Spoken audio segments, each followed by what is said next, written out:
gang violence and other kind of violence.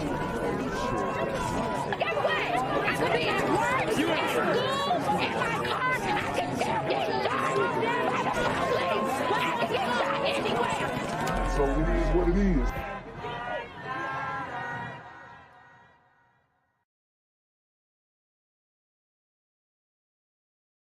Yo, what's good, BGZM News 17 family?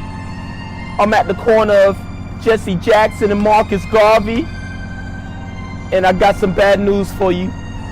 As you can see, I lost my job.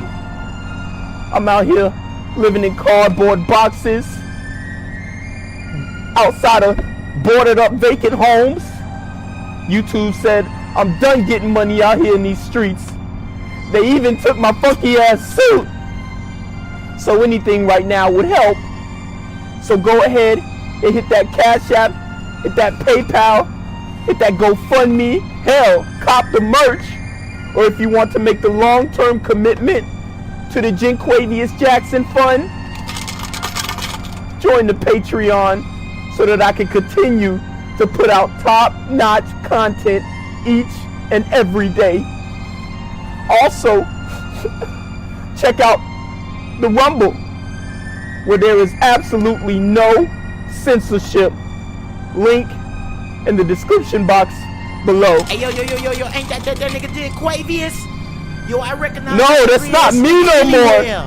Hey, yo, run your pocket. Y'all tell me what they say. Do the opposite of Antonio Brown and take What all your more shit do off. you want from me? Faculty and staff at LSU are mourning the loss of a marketing senior from Geismar who was killed last night. The school released a statement saying, quote, "The LSU community is saddened to hear of senior Allison Rice being killed overnight." Wow. You have LSU students being gunned down in their vehicles, glider women at that, and you're not hearing anything about this on ESPN. I was just watching College Game Day because it's Saturday when I'm recording this. They were showing LSU highlights, but we didn't hear anything about this young lady who was slain. These super gremlins are on demon time. Her family and friends are in our thoughts, and we encourage anyone who may know more about the information about this crime to contact Baton Rouge Police. Now, the school says if students need to speak with someone, they should call the mental health service and a student health center. Tonight, police in Baton Rouge are trying to determine who killed an LSU student early this morning and why. Now, she was shot off campus in her car on Government Street. Paul Murphy joining us live now from the crime scene with that story. Paul. Yeah, we are in the 1500 block of Government Street. That's about 5 miles from the LSU campus. Take a look. You can see there is shattered glass and some flowers where Allison Rice was shot and killed. Wow, man. And I mean, even going to a prestigious university like LSU cannot save you from these demon time activities. It appears that this could have been an attempted carjacking gone wrong. You know, maybe even a drug deal gone wrong.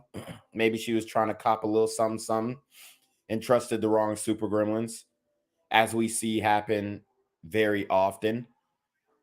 But there literally is no uproar. There is no resounding voice of, of anger from this incident that I'm seeing, not on social media, not on ESPN, not on any major platform. This is a local news story, and it appears that it's not going to pick up any steam, but these super gremlins are hunting glider women. And I can say that confidently because we see what happened with Linda Frickey. We see what happened with the billionaire heiress in Memphis. We even saw the super gremlins bragging about, wanting to murk a glider grandmother in front of her grandchildren. It's absolutely disgusting behavior, and we need to rid our communities of these super gremlins on demon time. While police investigate this terrible crime, friends of the LSU senior are devastated by her loss. Dude, she had a smile that just lit up the room. According to Baton Rouge police, Wow, she's beautiful, man. Beautiful. It's crazy. 21-year-old Allison Rice was found in her car shot multiple times. She was a senior marketing major from Geismar, which is in Ascension Parish. Witnesses say Rice was stopped at a train crossing in the 1500 block of Government Street around 2:20 Friday morning. She tried to make a U-turn and someone started shooting. Damn. We got a lot of problems around here, you know what I mean? Got people that are doing things that shouldn't be doing like that. So, Just people, bruh. That's all it is, just people. trying to stay focused, stay out of life, you know what I mean? Be in my house. At nighttime, when night fall, I try to be in the house. The part of Government Street where Rice was shot is near the Electric Depot, a popular late-night gathering spot for students and young professionals.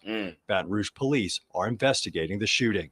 I just left the scene prior to coming here. Our detectives are out there canvassing the area. A lot of investigative efforts that are going on behind the scenes. Very sad, very sad. This video from WBRZ shows Rice working at a barbecue restaurant off campus called The Shed. It opened just 3 months ago. Her whole life ahead of her. She was so proud about an internship and graduating. And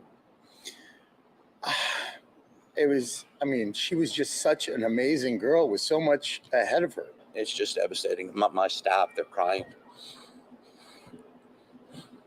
She was a part of our family. Rice's family is also part owners of The Shed. Some of her brothers and sisters also work there. Her friends are asking anyone who knows anything about this shooting to please call police. Someone knows something, and this was just another night for them. Whoever did this has no heart. When it strikes home this close, man, it's beyond painful. And the LSU community is also feeling that pain tonight. And earlier, LSU released this statement. The LSU community is saddened to hear of senior Allison Rice being killed overnight. Her family and friends are in our thoughts, and we encourage anyone who may have more information about this crime to contact Baton Rouge Police. We're live in Baton Rouge. Paul Murphy, Eyewitness News. Okay.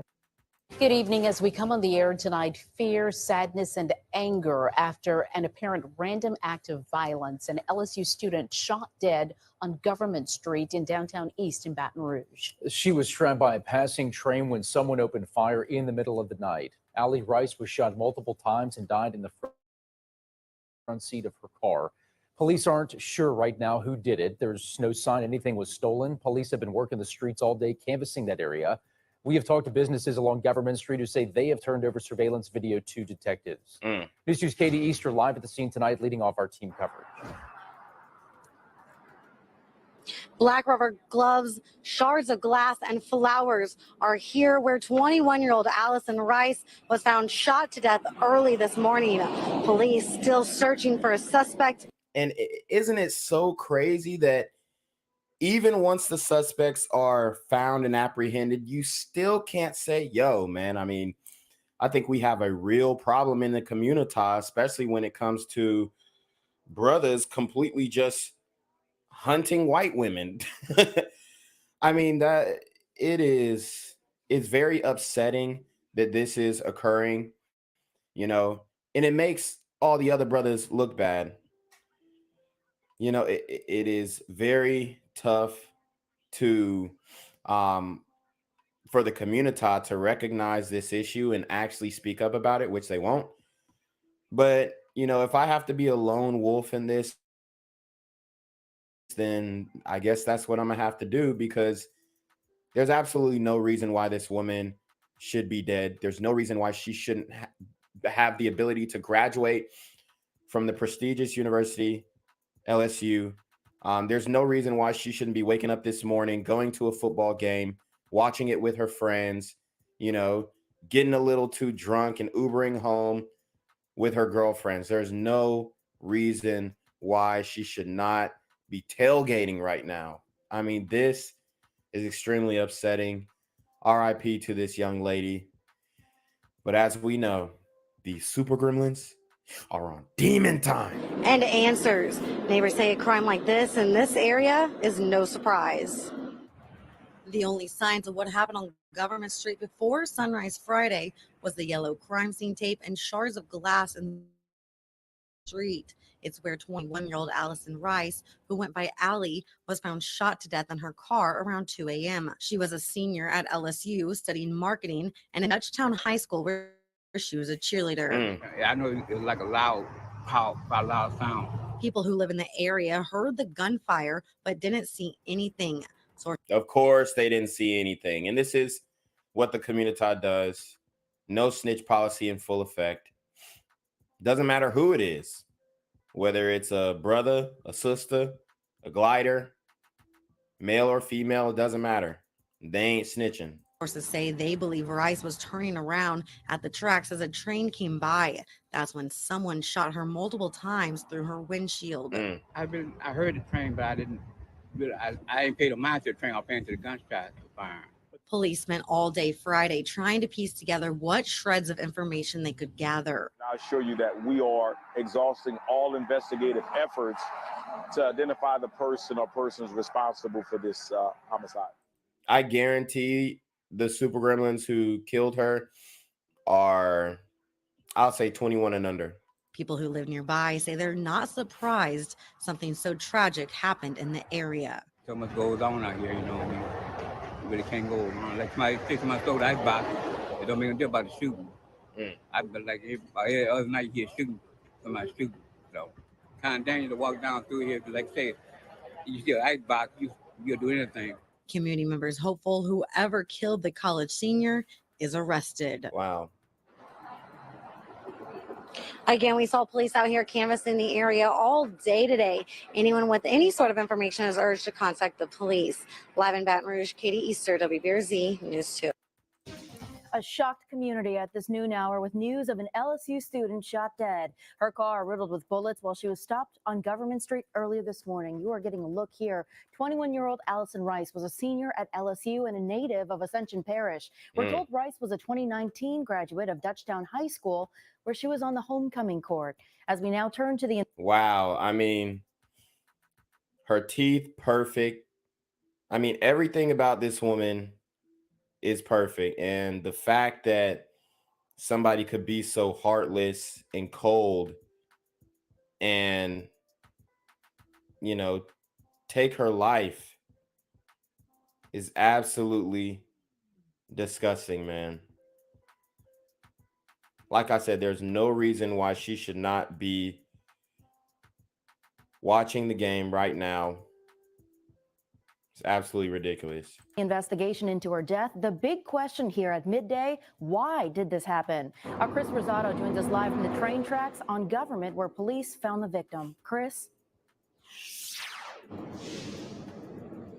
Yeah, Liz, well, police got the call around 2:20 this morning. I'm told Allison Rice was out with some friends at an establishment along Government Street and was likely on her way home when she was shot. Now, although there was not a train present when Baton Rouge police arrived, they are working under the assumption that she might have been stopped on Government Street while waiting for a train. I'm told they found at least 5 or 6 bullets fired into her car when they found her. She was alone in the car when they found her as well, and police have no motive and no suspects as of right now. Allison Rice, whose friends call her Allie, was a 2019 graduate of Dutchtown High School in Ascension Parish and was even on the homecoming court there.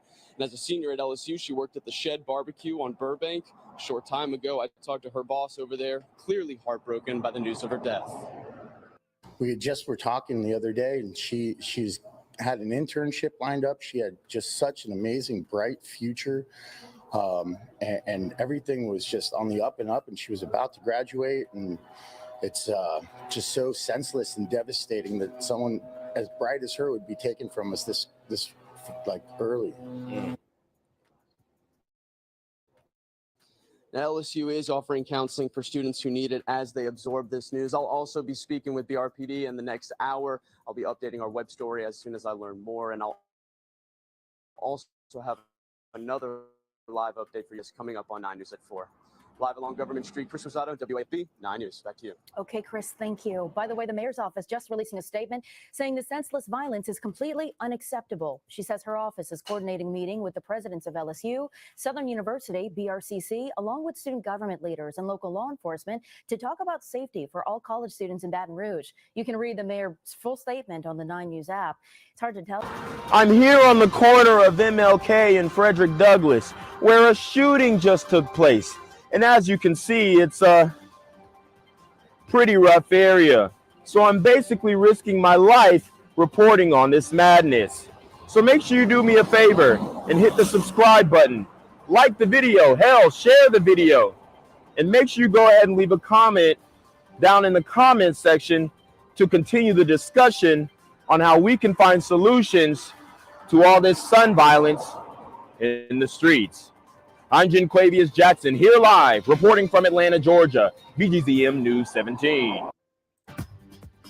Good evening, friends. I'm Elizabeth Vowell. Greg has the night off. A beloved LSU student out for a night with friends died in a barrage of gunfire overnight. Now, Baton Rouge police are trying to... And it's crazy because these women are not supposed to be dying so violently like animals in the street. But this is what it's looking like. This is what's going down in New Orleans. The leaders, or Baton Rouge, whatever, the leaders have no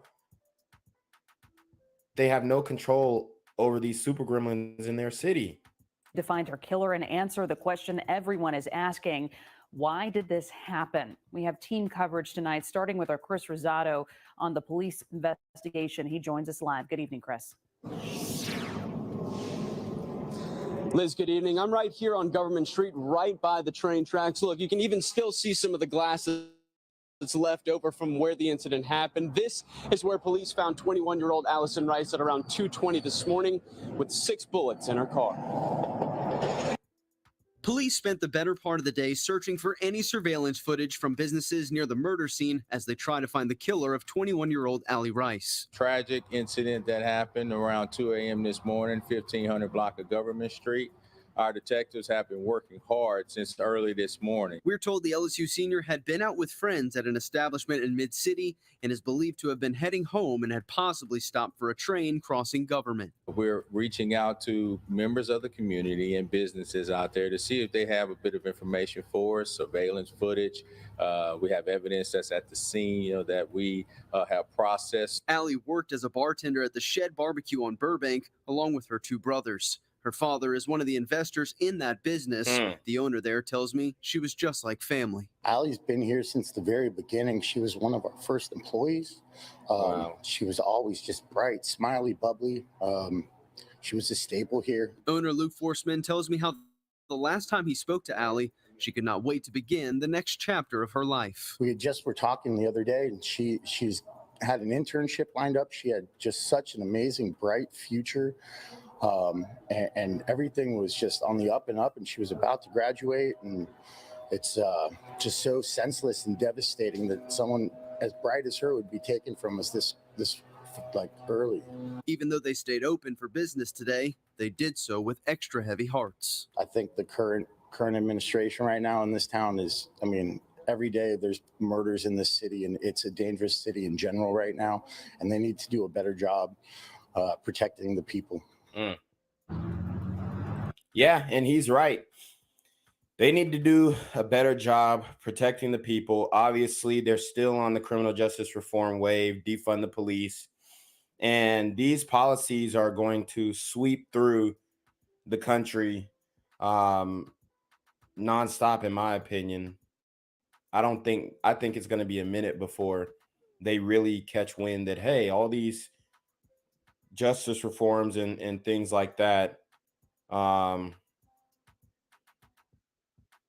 think that I think they're not going to catch on until later, especially the community, because we still talking about defunding the police.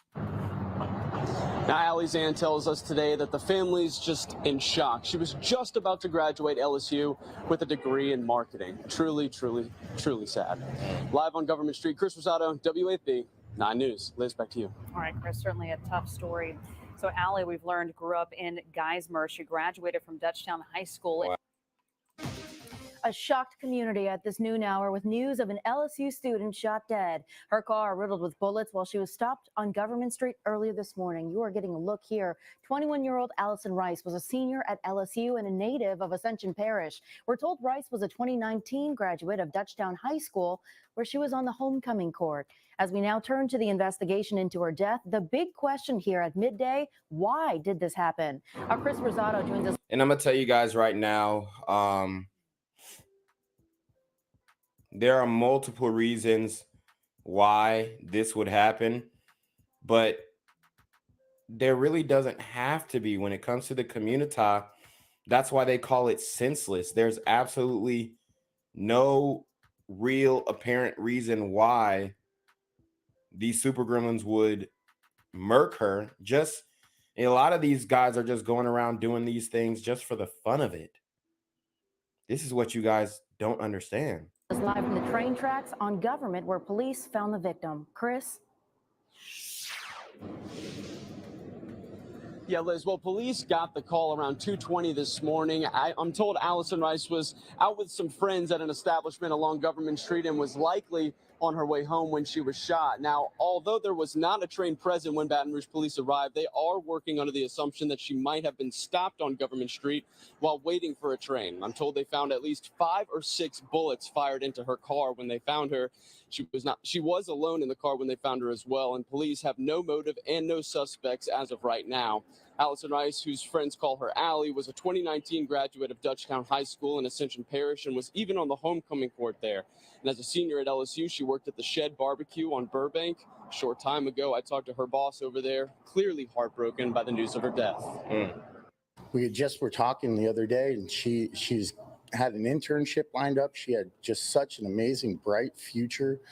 And everything was just on the up and up, and she was about to graduate, and it's just so senseless and devastating that someone as bright as her would be taken from us this like early.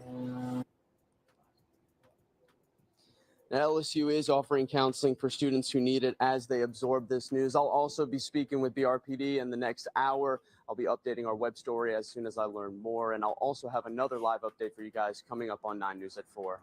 Live along Government Street, Chris Rosado, WAFB 9 News. Back to you. Okay, Wow. Chris, thank you. By the way, the mayor's office just releasing a statement saying the senseless violence is completely unacceptable. She says her office is coordinating a meeting with the presidents of LSU, Southern University, BRCC, along with student government leaders and local law enforcement to talk about safety for all college students in Baton Rouge. You can read the mayor's full statement on the 9 News app. It's hard to tell. Gang violence and other kind of violence. I could be at work, at school, in my car, and I can still get shot by the police. I can get shot anywhere. So it is what it is.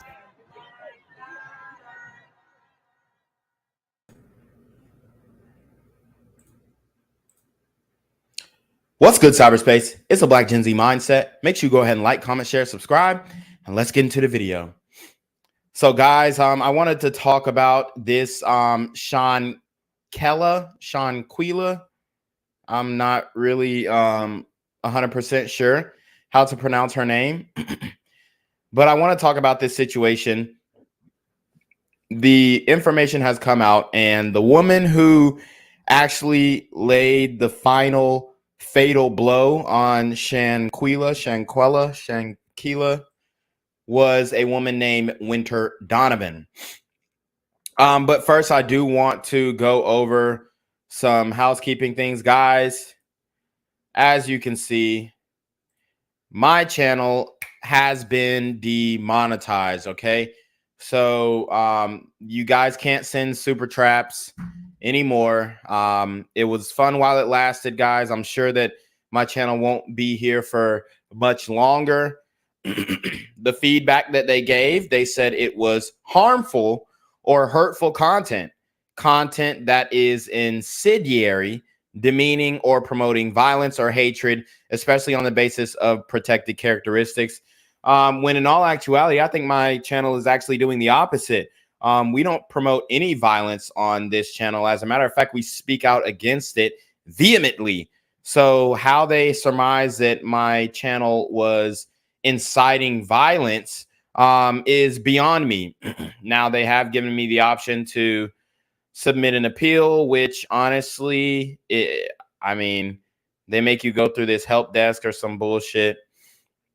I mean, it's complete bullshit.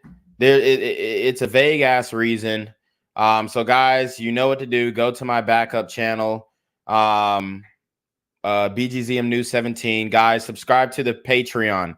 Go to the Patreon, guys. I may have to delete all my videos. I may have to delete all my videos to get the channel monetized again. Okay. Yeah, guys, it sucks, man. It sucks. It sucks. It was extremely demoralizing for me when I got the email, especially all of the work that I put into this channel. Literally a year after I've done all this work to get monetized and all this stuff, they hit me with the demonetization. They were already playing with my money. I wasn't getting all the money that I was actually earning. They was playing with my numbers. But now, guys, I mean, I'm completely out of the game. So, guys, please support the channel. You know, I do need to have some type of, and I know it's not all about money, and I'm not necessarily doing this channel for money specifically, but I do need to have a financial incentive to continue the channel. That's why, you know, I suggest you guys go to my Patreon, because I don't know what videos they're talking about, but they basically said most of your videos. I'll just read you guys what they emailed me. Honestly, I really, at this point, it's like, it doesn't even fucking matter. There's no point in trying to appeal. There's no point in trying. They're just going to argue me down. They said all this, that, all this bullshit. Let me see. Shout out to, let's see, who just sent that PayPal? Shout out to my guy Larry with the $3 PayPal. We also have a GoFundMe, guys, link in the description box that you can support. You know, it is what it is. We're trying to set up alternative media. And, you know, it takes money to fight these people because they've got all the money in the world. So this, let me show you guys what they sent me. Okay, so let's break this down, and then I'll get into the Shanquella video. This is what they sent me. They said, "Hi, Black Gen Z Mindset. During a recent review, our team of policy specialists carefully looked over the videos you've uploaded to your channel, Black Gen Z Mindset. We found that a significant portion of your channel is not in line with our YouTube partner program policies. As of today, your channel is not eligible to monetize, and you will not have access to monetization tools and features. Please go to your monetization page to read more about the specific policy our specialist flagged," which I went back and showed you guys that. You know, I thought black people couldn't be racist. You know what I'm saying? We know this is tough news. And sometimes, no, this isn't tough news. This is fake news. And sometimes we have to make difficult decisions. We have a responsibility to ensure our community is safe for creators, viewers, and advertisers. But that's exactly what I'm trying to do. If you guys watch my videos, I'm keeping you safe. I'm telling you exactly who to avoid. I'm telling you indicators of demon time, okay? I'm showing you guys exactly how to stay safe in these streets, and they're saying that I am inciting violence and my content is incendiary and all this bullshit. Shout out to Crystal with the $20 PayPal. Okay, the PayPals are coming in, guys. Hey, support the channel. All I need is enough to pay my editors. That's really all I need. I do pay my editors $500 a month. Okay. Which I did have to slow down on because they were getting funny with the money on YouTube, and then they ultimately demonetized me completely. So, guys, all I need is $500 a month. This doesn't go to me. This goes to my editors. I literally take no money from that. Every dime that I get from YouTube, I throw it back into the business. That's the type of guy that I am. I'm not no, Umar and saying we gonna build a school and the school ain't never came. Even though, shout out to Umar. I think the school is making progress, but I'm not the type of dude that's going, oh, well, we fundraising for this. And look, if you want to hit the GoFundMe, the goal is $1 million. Okay. You want alternative news media to pop off. That's the goal. Every ounce of that I will put back into the channel, but that's the goal on GoFundMe. Like I said, you don't have to donate, but to keep the channel rolling, I do need the PayPals and Cash Apps to continue to pay my editors so that we can continue to put out as much content as possible. It is what it is. This is the game. So I just want to tell you guys and show you guys what I'm going through and the bullshit excuses that YouTube gives you to silence, censor, and get you the fuck up on out of here. At the same time, we understand that you may have unintentionally made mistakes, and you guys know how I am. I'm very intentional with my content. Okay. I put out content twice a day. I cover the stories that nobody else wants to talk about. Do I have some jock shock titles and headlines? Yeah, sure I do. And I've never walked away from. Do I have some, engaging thumbnails? Hell yeah, I do. Because otherwise you wouldn't click on the damn video. So yes, I do try and create some type of urgency to click on the video. Shout out to my guy Eric. Shout out to my guy Donnie. Shout out to Abnormal is dope. I'm getting your Cash Apps, guys. I really appreciate it. We got to keep the ball rolling, guys. If you don't want to just donate money, buy the merch. It's money for something. It's an equal exchange, guys. I'm telling you right now, the merch is dope. We got champion hoodies. That's like designer in the hood. We got champion hoodies on the merch store. But yes, I do create thumbnails that are engaging. I do create titles that draw your attention because this is a black issue. This is a black issue. Okay? It's a black issue. And I'm black. So that's who I want to come and watch these videos and say, hey, man, this guy's on to something. This guy, Shanquella, he might, talk a lot of shit, but hey, he's on to something and he's genuine. He's passionate. He's intentional. He understands the game. He understands how to draw that attention, and he opens the platform up to anybody who disagrees with him. That's the type of guy I am. So, if YouTube, okay, if YouTube doesn't like that and they don't want the message to get out there, hey, man, I might just have to say, yo, screw it.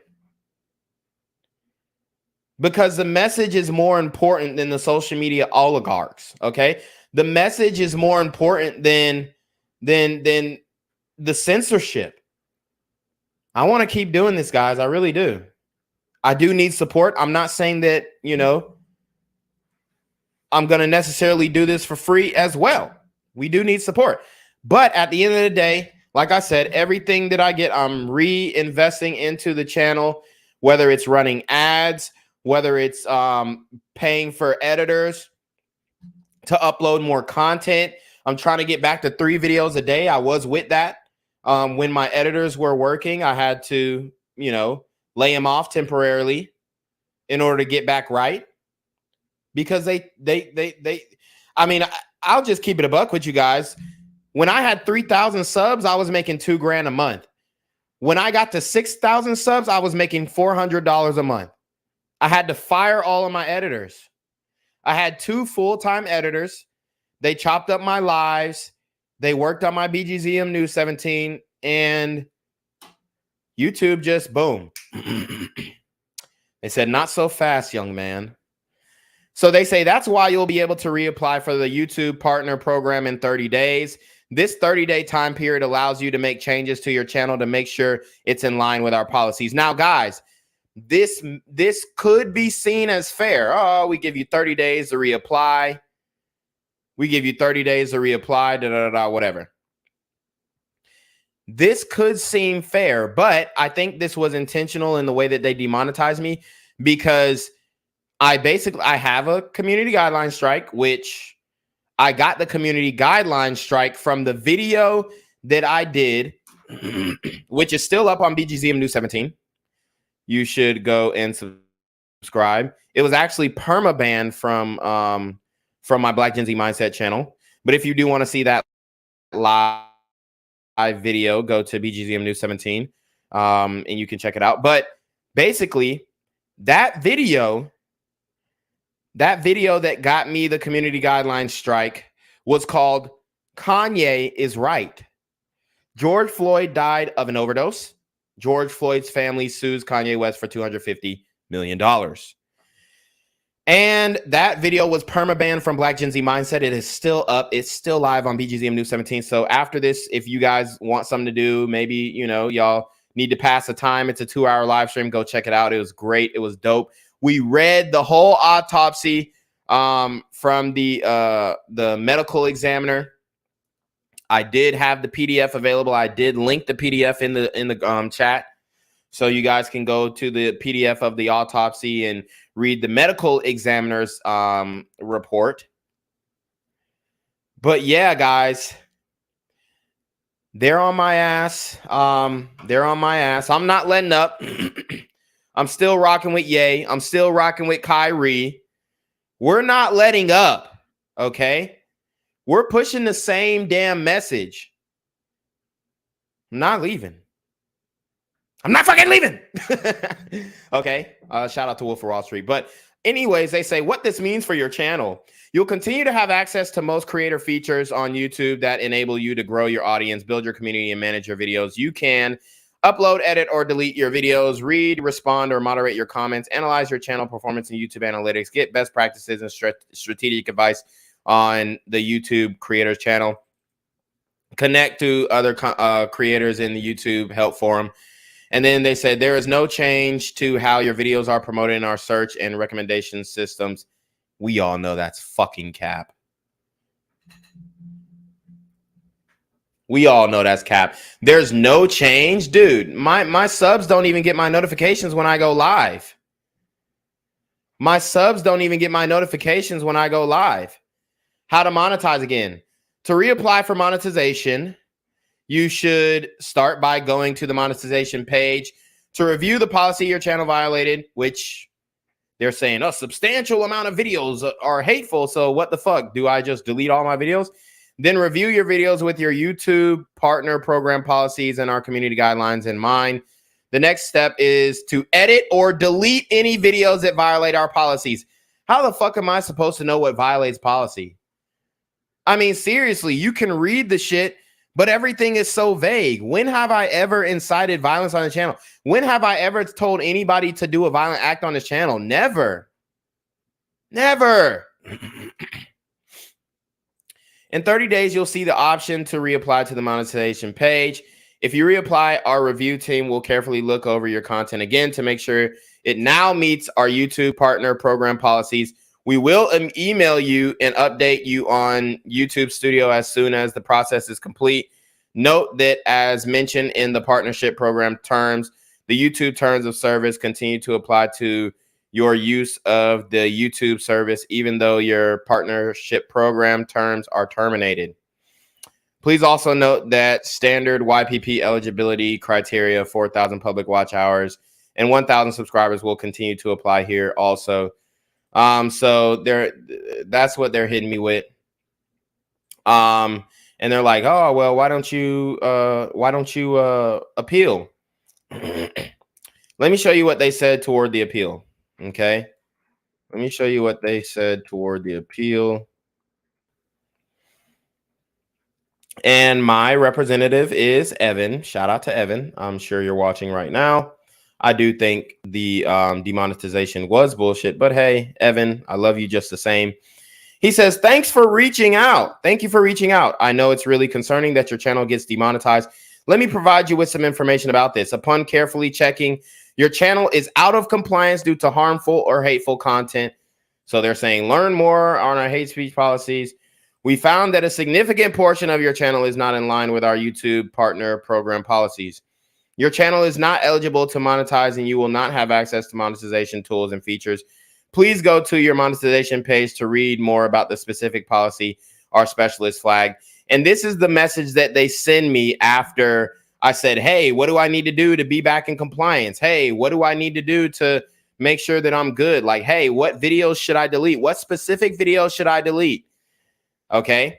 If you would like to appeal, check the appeal options are available to you on YouTube Studio. You must submit the appeal within 21 days of suspension. This date is also shown on YouTube Studio in your channel's monetization overview. Next to the Start Appeal button, when we review your appeal, your channel will be assessed in its current state. This means you shouldn't delete videos before submitting your appeal. So, I mean, like, what the fuck? After submitting your appeal, our teams will respond within 14 days with a decision. If your appeal is successful, we'll either reapprove your channel for YPP or turn monetization back on within 30 days. If your appeal is rejected, you'll still be able to reapply to YPP 30 days after your suspension date. So that's that. Shout out to Evan, my YouTube overseer. Okay. My YouTube slave master just hit me up and said I was out of pocket. So I replied and I said, hey, which video specifically are you referring to? All right. Let's go back to what my nigga Evan says. Let's go back to what my nigga Evan says. He was not playing with my monkey ass. Okay. He was not playing. Okay. He says, thank you for reaching out. I know how hard you work on your contents and your channel. Let me check what happened. And then he said, upon checking, I found that my colleague already provided the resolution for this request. If you have additional questions or concerns, you can reply back to the email linked to the previous request. So was I speaking to the colleague or was I speaking to Evan? I asked, there was no specific resolution presented. They just said review the feedback, but I never said anything hateful. I'm just reacting to news stories.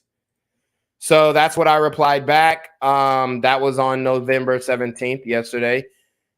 No response from my YouTube slave master.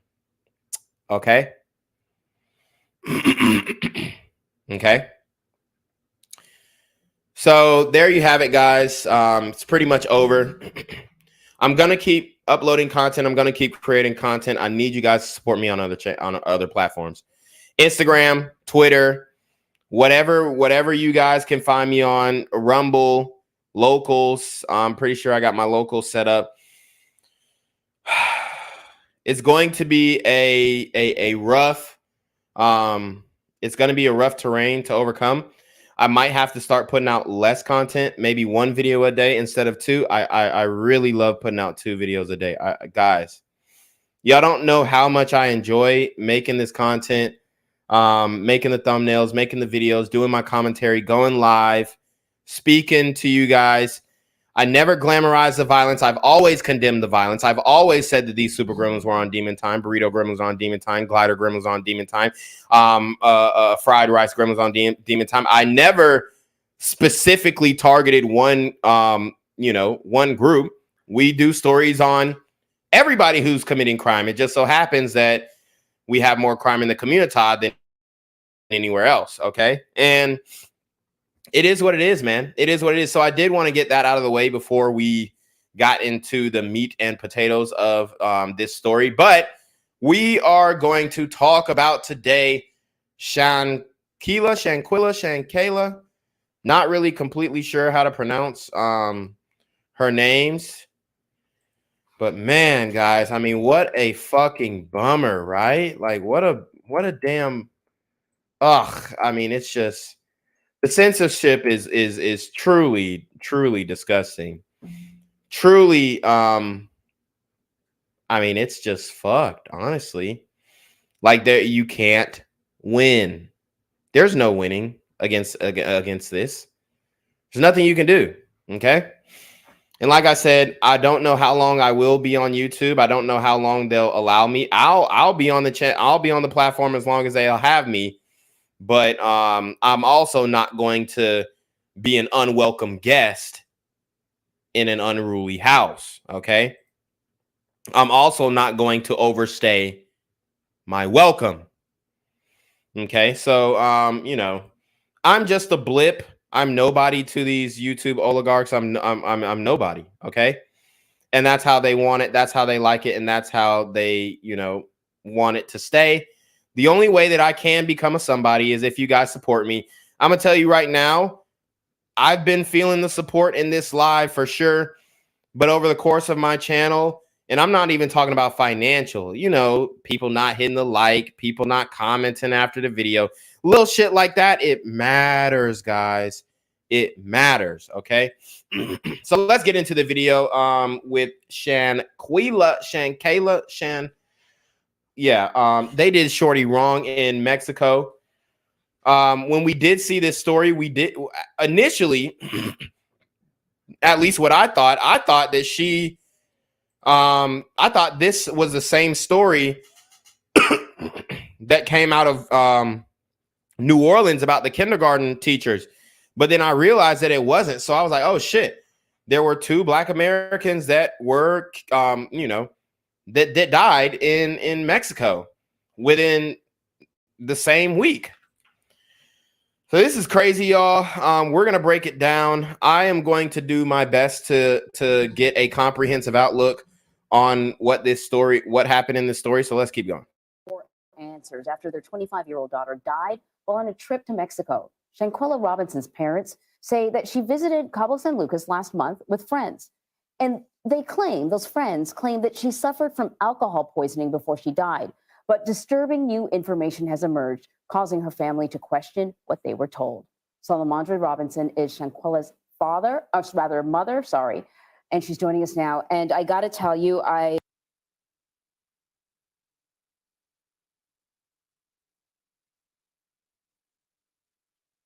am appreciative that you are joining us now because I can only imagine the pain and the anger that you are feeling right now. And I know you want answers. We mentioned that you were initially told that your daughter had alcohol poisoning. So can you talk a little bit more about when you first found out that your daughter had been hurt, had died, what you were told, and what made you question what you were told? All right, so the initial story that came out was she got alcohol poisoning, which is a likely story, especially coming from Mexico, specifically the Dominican Republic. There was a whole thing about a year ago, especially in 2019, 2020, where, you know, there were a lot of people who were going to the DR, drinking alcohol, and then dying because the alcohol was basically poison. Like there was a whole fake alcohol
Are we back, guys? We back? We back? Put a 1 in the chat if I'm back, man. Oh my God, bro. This that bullshit I be talking about. This that bullshit I be talking about. I got all, I mean, my Wi-Fi is good. I just paid my damn bill yesterday. We back? All right, we good. So basically what I was saying is there was a whole thing in 2019, 2020 where people were being poisoned in the Dominican Republic. People were being poisoned in the DR, you know, and other, you know, I guess Hispanic countries, Hispanic speaking countries. You know, people were being targeted.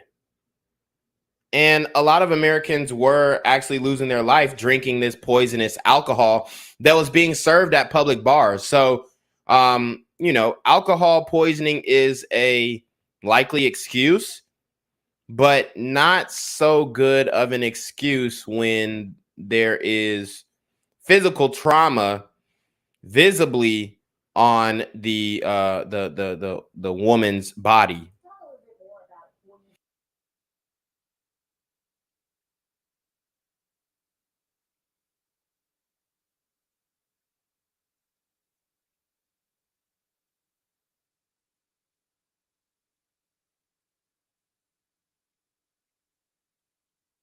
The doctor had never arrived, so I don't know where they got the alcohol poison from.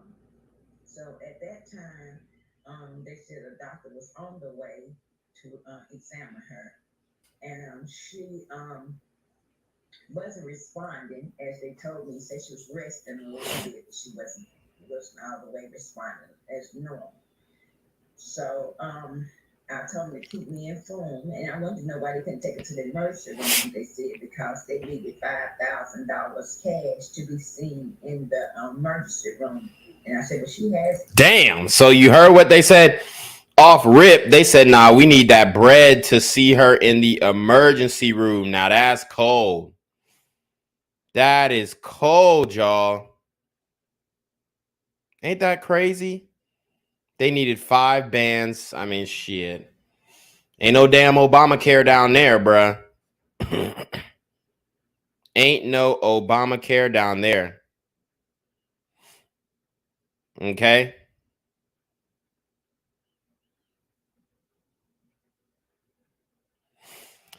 It's different out here, y'all. Insurance. And they said they didn't take insurance back then, being out the country. It was a little different. So at that time, I told them just keep me informed, and they did call back, but they still saying it was alcohol poison. So by later on that evening, they called and said that Shanquella had passed. And at that point, you know, it just took my heart, crumbled up, you know, just knowing my child was gone, and I couldn't get there to her, could not do anything. And they said the medics came, 3 medics came, and no one couldn't do anything, couldn't save her. But I believe Shanquella was already passed, had already passed. But later on that next day, I got a call saying that they was over there fighting Shanquella, saying they don't know why they put it on alcohol poison, say Shanquella, they was jumping on her. And these were the friends that she was with. So the friends that she was with said it's not alcohol. They initially said it was alcohol poisoning, and then they said no, it's not. There was a fight. There was a fight. This was a phone call that I received that it was a fight. So the video had to be out before they actually come back to Charlotte. So there's a video on, for people that don't know, there's a video that surfaced on social media that's very disturbing. You've seen this video, I know. Did you get a call from the police at any point about what they found? I never received a call from the police saying what they found. Or autopsy, anything like that? Later on that Thursday, we received a call. That was the autopsy saying that her death had nothing to do with alcohol. So she had a cracked spinal and say her neck had been broken. That automatic let me know that she were jumped. So did you, at that point, have you spoken with the friends or with her since then? I spoke to the friends like that when she actually passed. It was on a Saturday evening night when they called. But I talked to them. I think they'll ride back home maybe Sunday or Monday. And I talked to them like on Tuesday and Wednesday. I talked to them Monday, Tuesday, and Wednesday. And they kept on saying there was never a fight. There was never a fight. Oh shit. My bad. I wasn't even sharing the screen. I'm tripping. My bad. I'm doing too much at one time. Hold up. Let's run it back. What made you question what you were told? Well, I received a call on Saturday saying that my daughter was sick and that she had alcohol poison. But her doctor had never arrived, so I don't know where they had got the alcohol poison from. So at that time, they said a doctor was on the way to examine her. And she wasn't responding as they told me. Said she was resting a little bit, but she wasn't all the way responding as normal. So I told them to keep me informed, and I wanted to know why they couldn't take it to the emergency room. They said because they needed $5,000 cash to be seen in the emergency room. And I said, well, she has insurance. And they said they didn't take insurance by being out the country. It was a little different. My bad, guys. I'm tripping. So at that time, I told them just keep me informed, and they did call back, but they still saying it was alcohol poison. So by later on that evening, they called and said that Shanquella had passed. And at that point, you know, it just took my heart, crumbled up, you know, just knowing my child was gone, and I couldn't get there to her, could not do anything. And they said the medics came, 3 medics came, and no one couldn't do anything, couldn't save her. But I believe Shanquella was already passed, had already passed. But later on that next day, I got a call saying that they was over there fighting Shanquella, saying they don't know why they was putting on alcohol poison, say Shanquella, they was jumping on her. Who called you?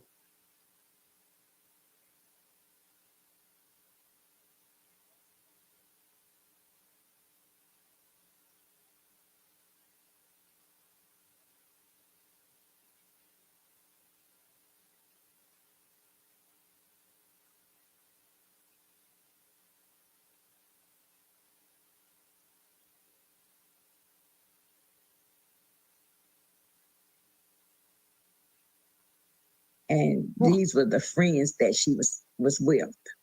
So the friends that she was with said it's not alcohol. They initially said it was alcohol poisoning, and then they said no, it's not. There was a fight. My bad, guys. I was just saying that I was gonna show the video. Sorry, I'm dealing with a lot right now. I'm dealing with a lot right now. As you guys know, I do have a car rental business, and I'm trying to facilitate a drop right now. So it's we're doing a lot right now, guys. We're doing a lot. But bear with me, guys. Bear with me. We're gonna get all this down. It was a fight. This was a phone call that I received that it was a fight. So the video had to be out before they actually come back to Charlotte. So there's a video on, for people that don't know, there's a video that surfaced on social media that's very disturbing. You've seen this video, I know. Did you get a call from the police at any point about what they found? Oh, I never received a call from the police saying what they found. Or an autopsy, anything like that? Later on that week, that Thursday, we received a call. That was the autopsy saying that her death had nothing to do with alcohol. Somebody said, name your car business. I can't name the car business because I do have too many haters and people do some goofy stuff. I am in Atlanta though, so it's like, you know, you got some haters out here. So I can't name the business, but you know, we're doing pretty well. Had a cracked spinal and say her neck had been broken. So that automatic let me know that she were jumped. So did you, at that point, have you spoken with the friends that were with her since then? I spoke to the friends, like they had when she actually passed. It was on a Saturday evening night when they called. But I talked to them. I think they'll ride back home maybe Sunday or Monday. And I talked to them like on Tuesday and Wednesday. I talked to them Monday, Tuesday, and Wednesday. And they kept on saying there was never a fight. There was never a fight. So I didn't believe any of them stories. So after we received the autopsy on Thursday evening, and the autopsy told us what had actually happened to her. And so that took it to a whole nother level because, they're saying that it was alcohol, and alcohol was not the cause of her death. Yeah. They jumped on her over there. And if you see the video actually shows that she was not fighting nobody back. She didn't even have a chance. All of them said, Yeah, I mean, when you watch the video, she was getting drugged, man. It was extremely sad. She didn't want to fight, man. She didn't want to fight. And honestly, it was light skin versus dark skin. Like it was Shanquella. She was dark skin, and then the what was it? Winter. What's that girl name? Fucking Winter Donovan. Shorty was straight dragging her, and that just goes to show that it really don't matter, bruh. Anybody can get these hands, and like I said, there is no solidarity, as you can see, amongst Black women, and it's actually pretty sad. It's actually pretty sad. There's a whole bunch of talk about Black girl magic and all this stuff, but I mean, it's BS. Look at no one sat, tried to stop it. She had nobody over there to help her. So this is there was nothing she could do. this is a video that's circulating on social media. Just to clarify, when you saw that video, did you think that was your daughter? Yes, that was my daughter. Okay. Did the friends talk about the video? Did they acknowledge the video in any way? No, never. They never acknowledged the video. As far as you know, obviously, because this has happened in Mexico, which complicates everything, the Department of State has issued a statement saying that they're aware of the reports. What do you know from the Mexican authorities and even the Department of State about where things stand then? You mentioned the autopsy report. What have you learned? I have learned now that they are looking at it as murder. And I was glad to hear that. Yeah, I mean they X'd her out, bro. I mean it's straight up is what it is. You see the video at first, like I said, they were saying it was alcohol poisoning, and video comes out and boom, a whole shift in the narrative. And guys, you have to understand that her friends left her in Mexico to die. I can't imagine going on a trip and leaving one of my friends, male or female, in the country that we went to visit, and they're no longer with us. I mean, whatever you got to do, extend your trip. I'm going to make sure that that it gets handled the right way. Whether it be getting the body back to the mother, I'm going to stay in the city to make sure that it's handled the right way. So, the fact that these people left just shows you that they were never her friends. So often it is mothers that really sort of push and push and push. And I know this is hard. Your daughter, I want you to tell us more about her. She is obviously not just a headline in a story. Tell us about your daughter. Well, Shanquella was sweet, very kind. She had a heart of gold. She loved everybody. She didn't mistreat nobody. Never, no one could possibly ever say anything bad about her because she was a good person. Was she close friends with the people that she went on this trip with? Well, all I know is that she went to college with them. that one of the guys supposed to have been her best friend. And he had went on family trips with us, you know, and he been to the family house. Damn. So you heard one of the guys was a college friend. I think this was the gay best friend. Been on trips. And guys, especially you ladies, I'm not saying this for every LGBT, whatever. You know what I'm saying? This is not all. But a lot of these gay dudes, they're not your fucking friends, bro. They're not your friends. Sometimes they want to see if they can turn your boyfriend out. Especially in the community. It happens. That's why when the girls go for advice to get advice from their male gay best friend or whatever, he's shitting on the man 100% of the time. But notice how these gay dudes are continually shitting on men. But for one, they're interested in men and they are men. So how does that make sense? So like they are not your friends. Like they really don't like y'all. And if you talk about, you know, their sexual attractions and whatnot, they'll say that they don't like fish.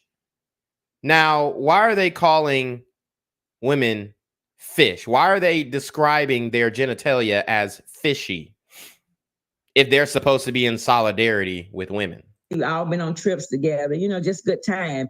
And I never thought that he could be that low to do my child like that. Have you heard from him since all of this happened? Yeah, he came to the house 4 days in a row until he found out we knew what the autopsy said. Damn. So he was this is the type of nigga to like steal from you and then help you find he will steal from you and then try and help you find what he stole, knowing the whole time that he stole from you. Okay? Knowing the whole time that he stole from you. These super LGBT gremlins are on demon time. And you haven't seen him since? Haven't seen him since. And Salamandra, have they given you any sense of a timeline? As far as I know, you said that they're investigating this now as a murder, but have they given you any sense of a timeline as to when you may hear more from them? No, they just said they're still working on it. Well, we want to acknowledge, we mentioned that you've seen the video. The reason we've chosen not to show it is it is disturbing. We can't verify the authenticity of it at this point. As you mentioned, you saw it, you believe that's your daughter. But we appreciate you sharing your story and what you believe happened. And as Anne-Marie said, it is moms who often do fight for their children that never give up. We hope you get the answers that you're seeking. Yes, I hope so. Thank you. Thank you. We'll stay in touch. Salamander Robinson. Damn, man. That's wild. That is a wild one. That's a wild one, guys. I mean, look, like I said, these people are not your friends. They will cross you at any moment that they can. Let's see. Pulling up some more information on this story, guys. We are going to break it all the way down. We're going to break it all the way down, y'all. Let me just share the screen. Sorry, guys. It is a little struggle stream. I'm not going to lie. We are struggle streaming. Been dealing with a lot, man. I mean, if I told you the type of day that I had, man, you wouldn't believe it. You would not believe it at all. Okay.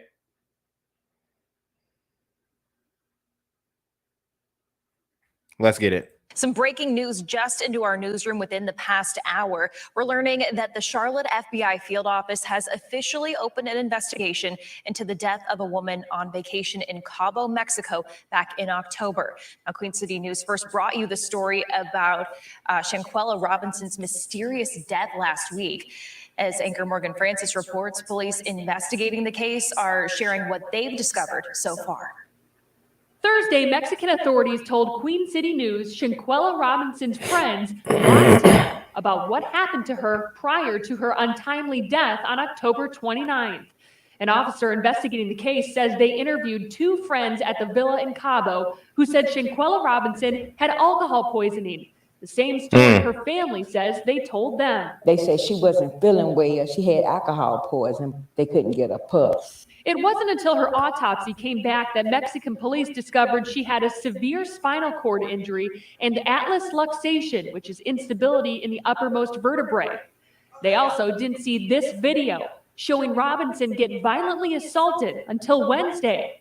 Damn. For that reason, their investigation is still open, and they're looking into her death.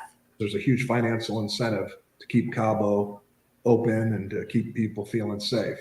So to the extent they can find, prosecute, and incarcerate the people that did this, in my opinion, they're going to try to do it. Kurt Kearns is an international attorney with experience litigating international crimes and investigations.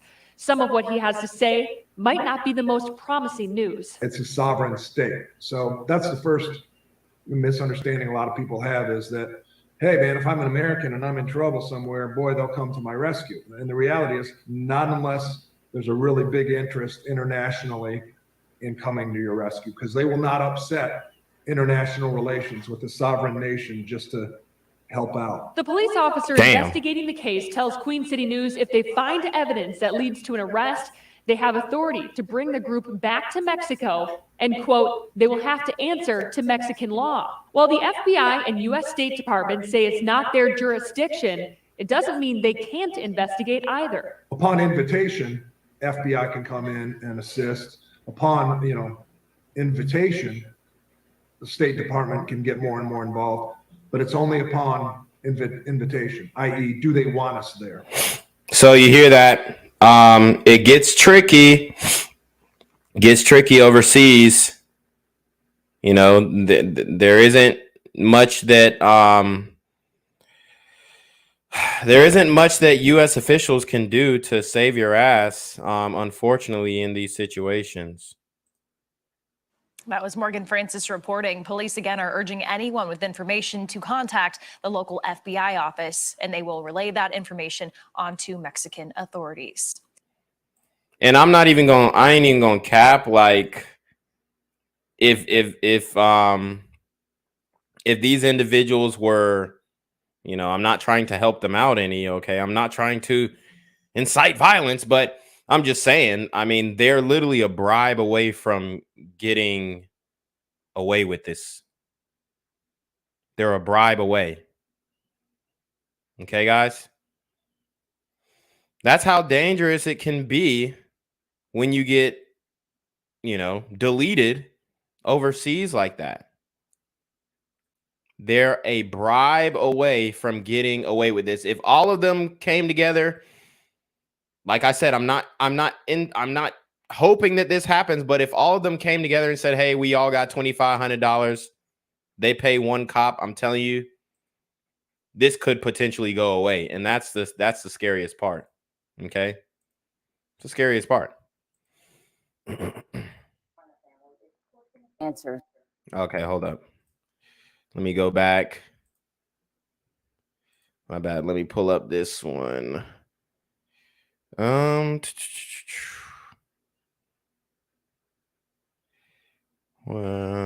hold on. Okay. We got a report from Good Morning America as well. Okay, let's go. Hey, man. It's getting spooky out here for real in the community. Like I said, no solidarity. To the growing mysteries surrounding the death of an American tourist vacationing with friends in Mexico. Shanquella Robinson's family says they were told she died of alcohol poisoning, but an autopsy revealed a severe spinal cord injury. Victor Oquendo has the latest. Good morning to you, Victor. Good morning, Juju. That autopsy report leaving this family desperate for answers. Mexican authorities are investigating, but as of right now, no one has been named a suspect. Damn. And for this to happen to her is just terrible. I just couldn't believe it. It's like I'm still asleep, like a nightmare. Shanquella Robinson's family is demanding answers this morning after the 25-year-old was found dead at a luxury resort in Mexico. My heart just like it went into pieces. Shanquella was my heart. Robinson, from Charlotte, North Carolina, was traveling with 6 friends late last month. The trip quickly turning into a murder mystery now at the center of an international investigation. Authorities finding her body less than 24 hours after she arrived inside the living room of a rental villa in the vacation hotspot of San Jose del Cabo. Robinson's friends first telling her parents she died from alcohol poisoning, but the autopsy report obtained by ABC News lists her cause of death as severe spinal cord injury and dislocated neck. They called us from the funeral home that done the autopsy that had her body and said that it had nothing to do with alcohol, that Shanquella had been beaten. We're only showing images from this video posted on social media because it's so graphic. You see the bonnet. You see the bonnet, guys. Hit the PayPal, hit the Cash App, hit the Super Trap, hit the GoFundMe, support the channel. Oh, man. I mean, we're going to have to start saying defund the bonnets, bro. Defund the bonnets. Because at this point, they're being dangerous. They're inciting violence. Y'all know how many times I've seen a sister with a bonnet at the airport getting a hooking? How many times we seen these sisters in Walmart with bonnets on getting a hooking? Okay. This is crazy. Defund the bonnets. It allegedly shows Robinson being attacked by another woman while a man records the fight and urges her to defend herself, but doesn't stop the assault. The video ends with Robinson on the ground with that other woman taunting her. Mexican investigators are looking into the video. When Robinson's friends called police, they said she was unresponsive. 15 minutes after officials arrived, she was pronounced dead. Those friends returning to the U.S. without her. We never believed. And that was the coldest part. Knowing that they killed her. Knowing that they deleted her. And then just boom, hopping on a plane like it's nothing. They probably slept like babies the whole ride on the plane. Because that's how I do. When I'm on the plane, I go to sleep. It is what it is. If we crash, at least I died in my sleep. You know what I'm saying? But they probably slept the whole way through. And that's the most egregious part. But I'm the one inciting violence. I'm inciting hate. It's bullshit, guys. Completely and utterly bullshit. What they was telling us, because each one that came back was telling a different story. Mexican law enforcement say they're investigating the death as a femicide, a form of gender-based violence. The U.S. State Department pointing to Mexican authorities for answers, telling ABC News they're providing assistance to the family. Somebody need to stand up for her. Somebody that was there videoing need to stand up for her.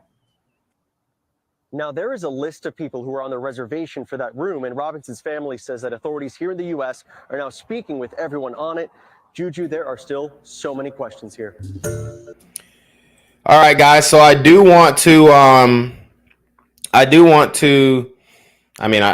wouldn't say that it's necessarily great news or whatever, but, you know, in honor of this young lady's passing, Kyrie Irving has made a substantially large donation to Shanquella Robinson's family. As you can see, he hit the GoFundMe with a $50,000 and a $15,000 donation. So it looks like Kyrie Irving is not playing, and he knows exactly where he wants to put his money. Okay, since the ADL wouldn't take his $500,000, right? He said, F it. Okay.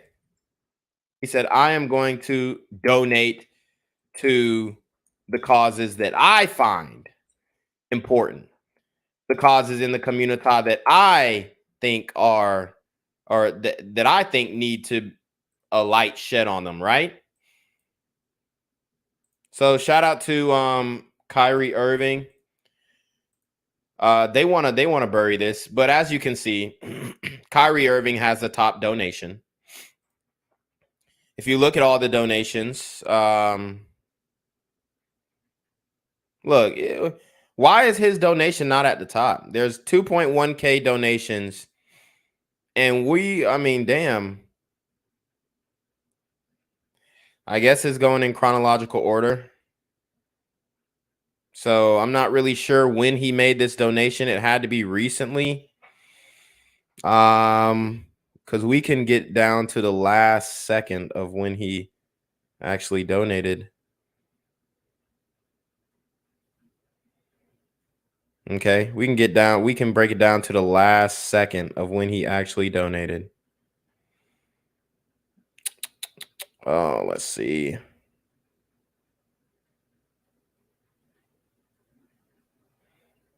Damn, it might have been a minute. We might be scrolling for a minute.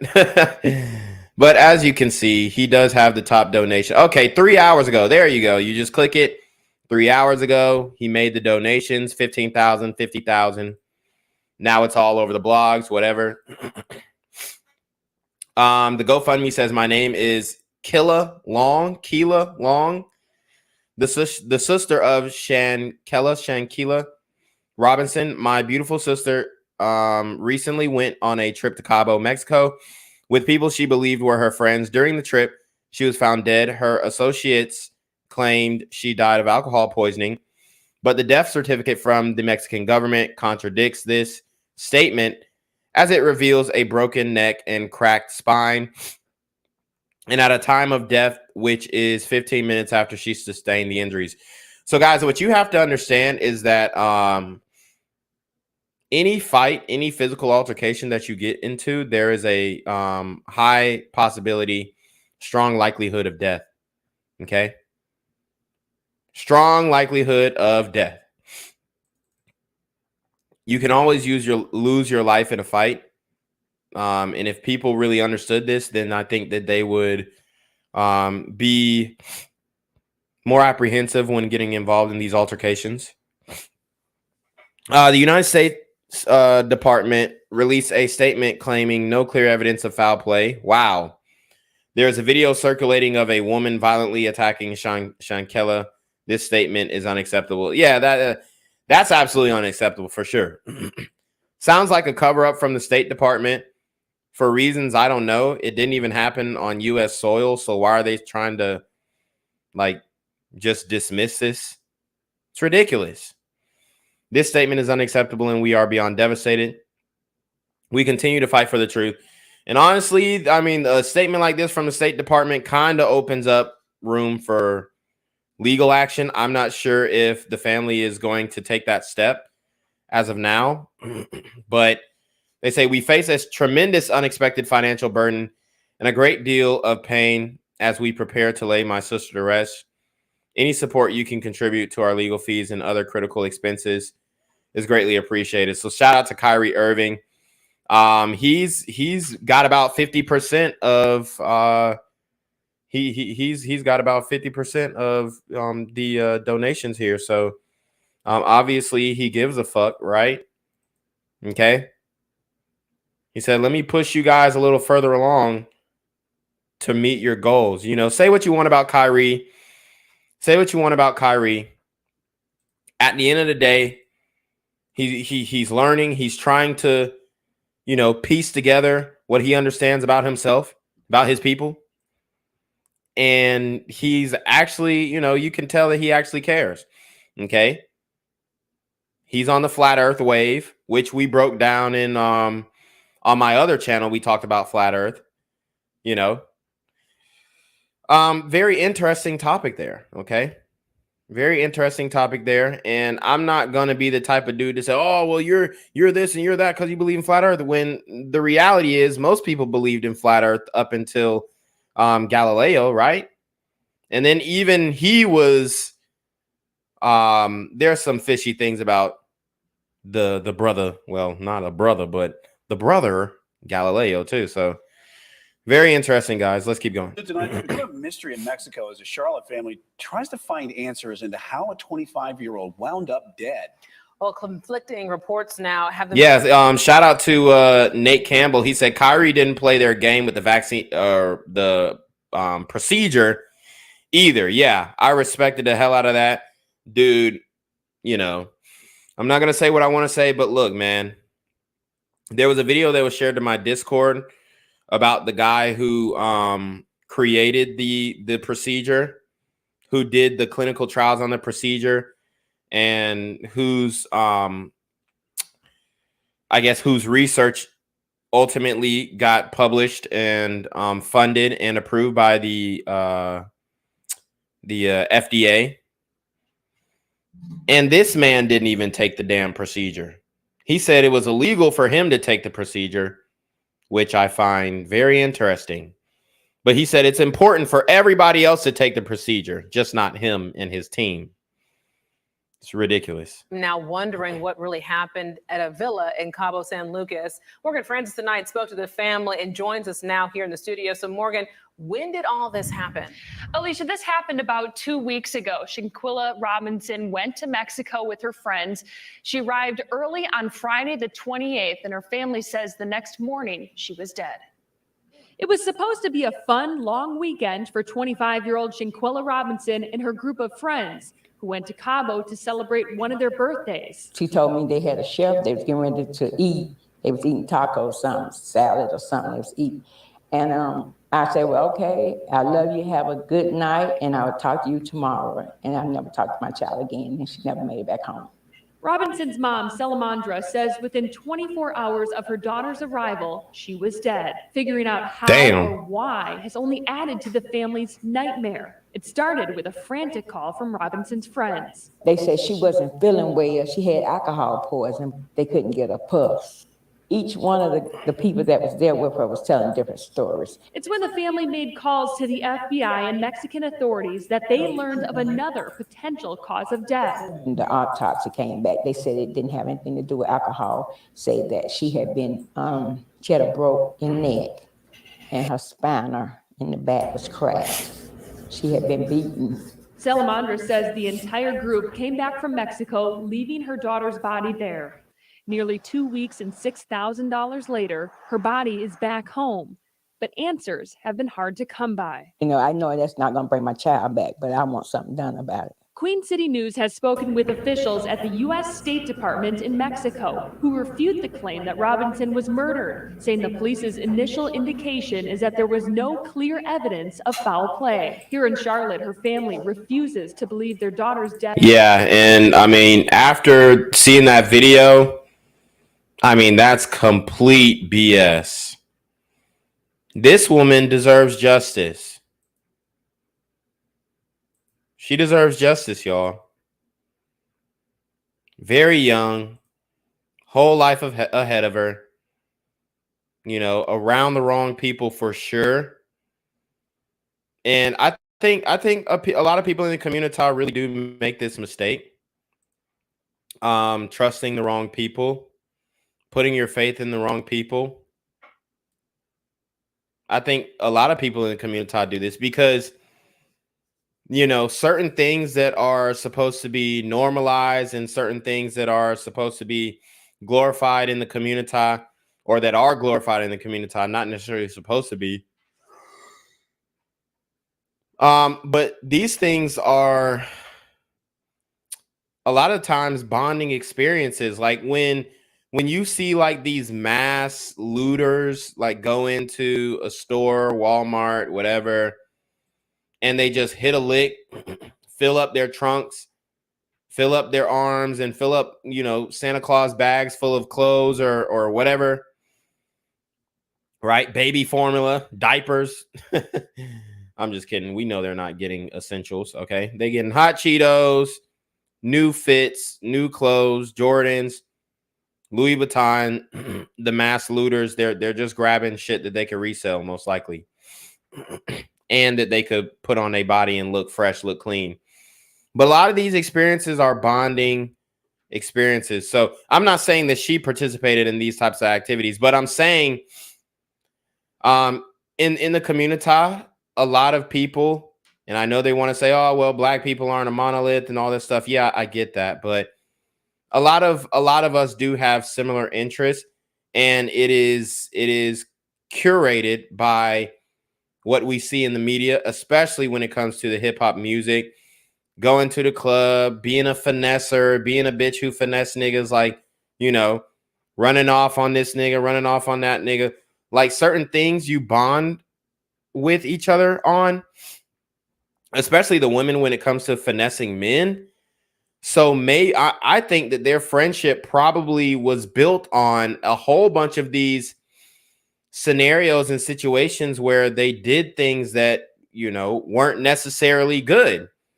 Because I can't imagine these individuals that she went on this vacation with just like being normal, regular citizens, and they ain't do nothing this wild, this devious until they went to Mexico. There's no way. There's no way. So I'm pretty sure they were on this type of time in the US, in the States.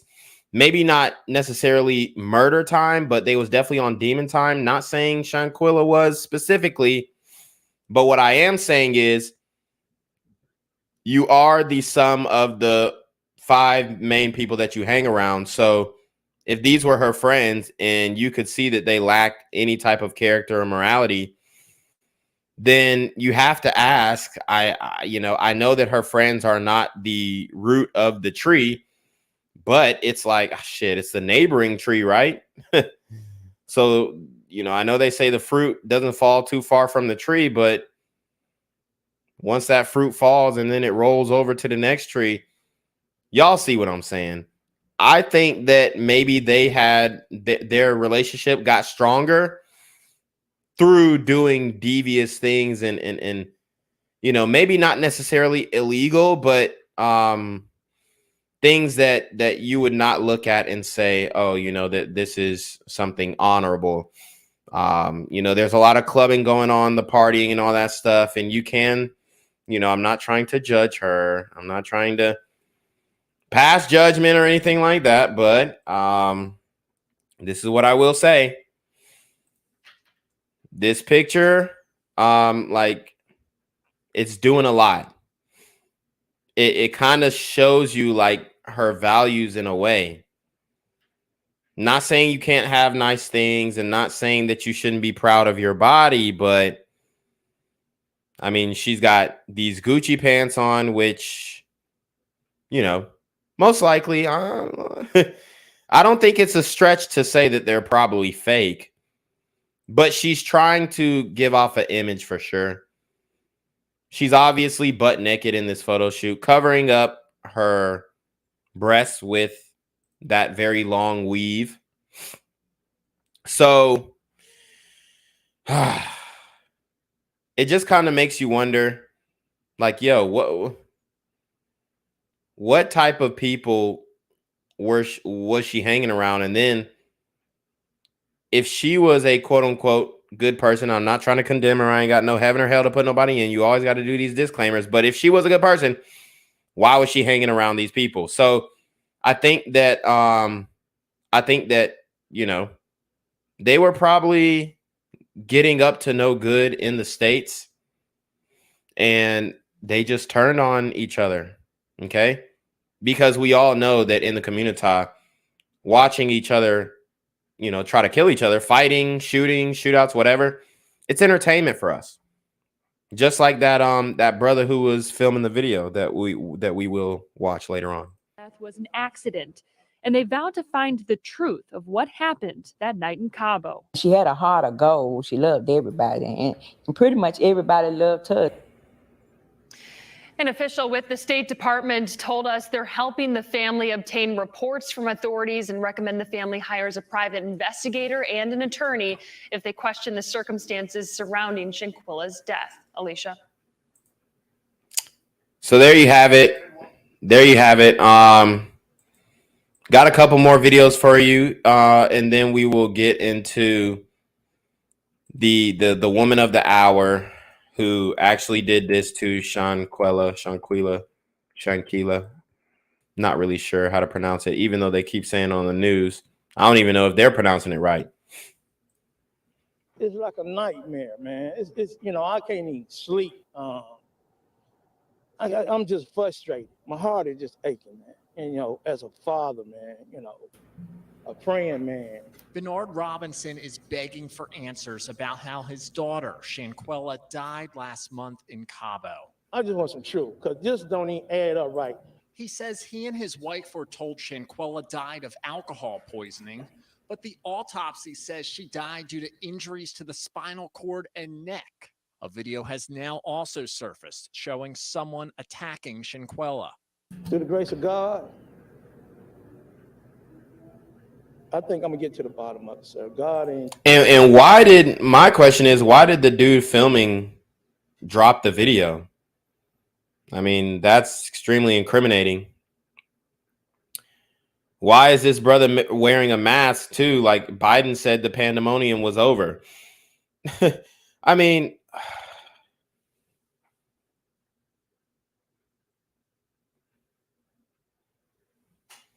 guys, the programming is deep. There's no escaping this, honestly. The community falls for every single agenda, hook, line, and sinker. You're still wearing a mask in 2022, even though Biden said the pandemonium was over. I mean, respectfully, it is obvious to see that the brother has pre-existing conditions. And I just got to say, bro, like, take the mask off, dog. It's over.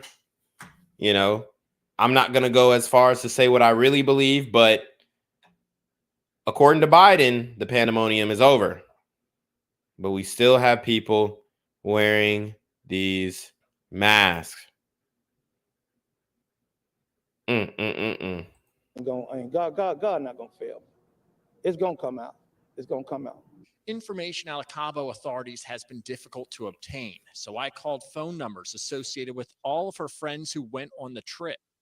The subscriber you have dialed is not in service. Most of the numbers are now disconnected, but 2 of them went straight to voicemail.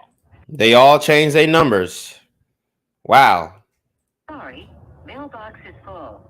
I texted both of them and also paid them a visit since they have Charlotte addresses. Damn, he's pulling up. He's pulling up. He's like, I mean, see, from what I'm seeing, the way that he walks, the way that he moves, and kind of the way that he talks, I'm going to assume that he's a part of the LGBT community. Might be a broad assumption, but I don't know. I'm getting that vibe. I'm not going to lie.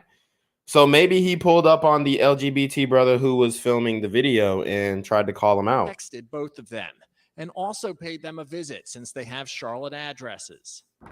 No one answered at the first store, and the same with the second.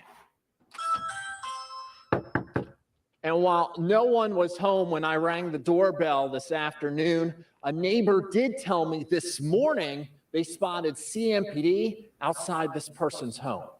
I sent an email to CMPD asking why they were there. CMPD says they are not involved in the investigation since the case happened in Mexico. I also sent an email to the records division asking for a police report, and I was told it will take 24 hours for it to be available. As Channel 9 continues to seek answers, so does Shanquella's dad. I'm not giving up. I am not giving up. I'm very confident that I'm gonna have a peace of mind. So y'all heard what he said. Y'all heard what my man said. He said he's confident he ain't giving up. Oh man. So one more video, then we're going to take a look at the woman who gave the fatal blow. Welcome to The Factor Uncensored. Thank you for joining us tonight. We would begin with a disturbing story out of Mexico. Shanquella Robinson went on vacation with a group of friends for a birthday celebration in October. Shanquella never made it back. Look, guys. They could have found some more favorable videos. I mean, she was 100% deeply engulfed in the community. I would say she was deeply engulfed in the debauchery for sure. You know, there are certain indicators that I would point out, and I'm not trying to, you know, condemn the dead or anything, say she was a bad person. It just kind of makes me wonder, you know, why she was hanging out with these individuals. And then once they start showing more pictures, once they start showing more information, you kind of like start seeing the signs that, okay, she was very much outside. I mean, her body looks great, you know, but this huge back tattoo, you know, it's definitely a sign of, you know, I don't want to say it because I'm on thin ice with YouTube, but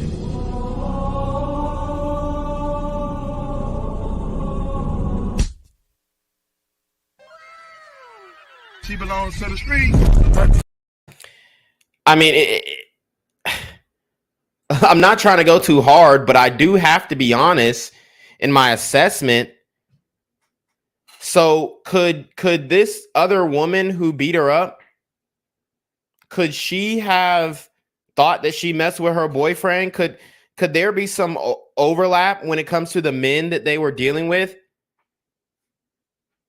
You know, she was definitely on the ratchet side, respectfully, with all due respect. But a spade is a spade is a spade. You can't overlook that and say, oh, well, she was a sweetheart, and I'm sure she was, you know, a decently nice person, allegedly.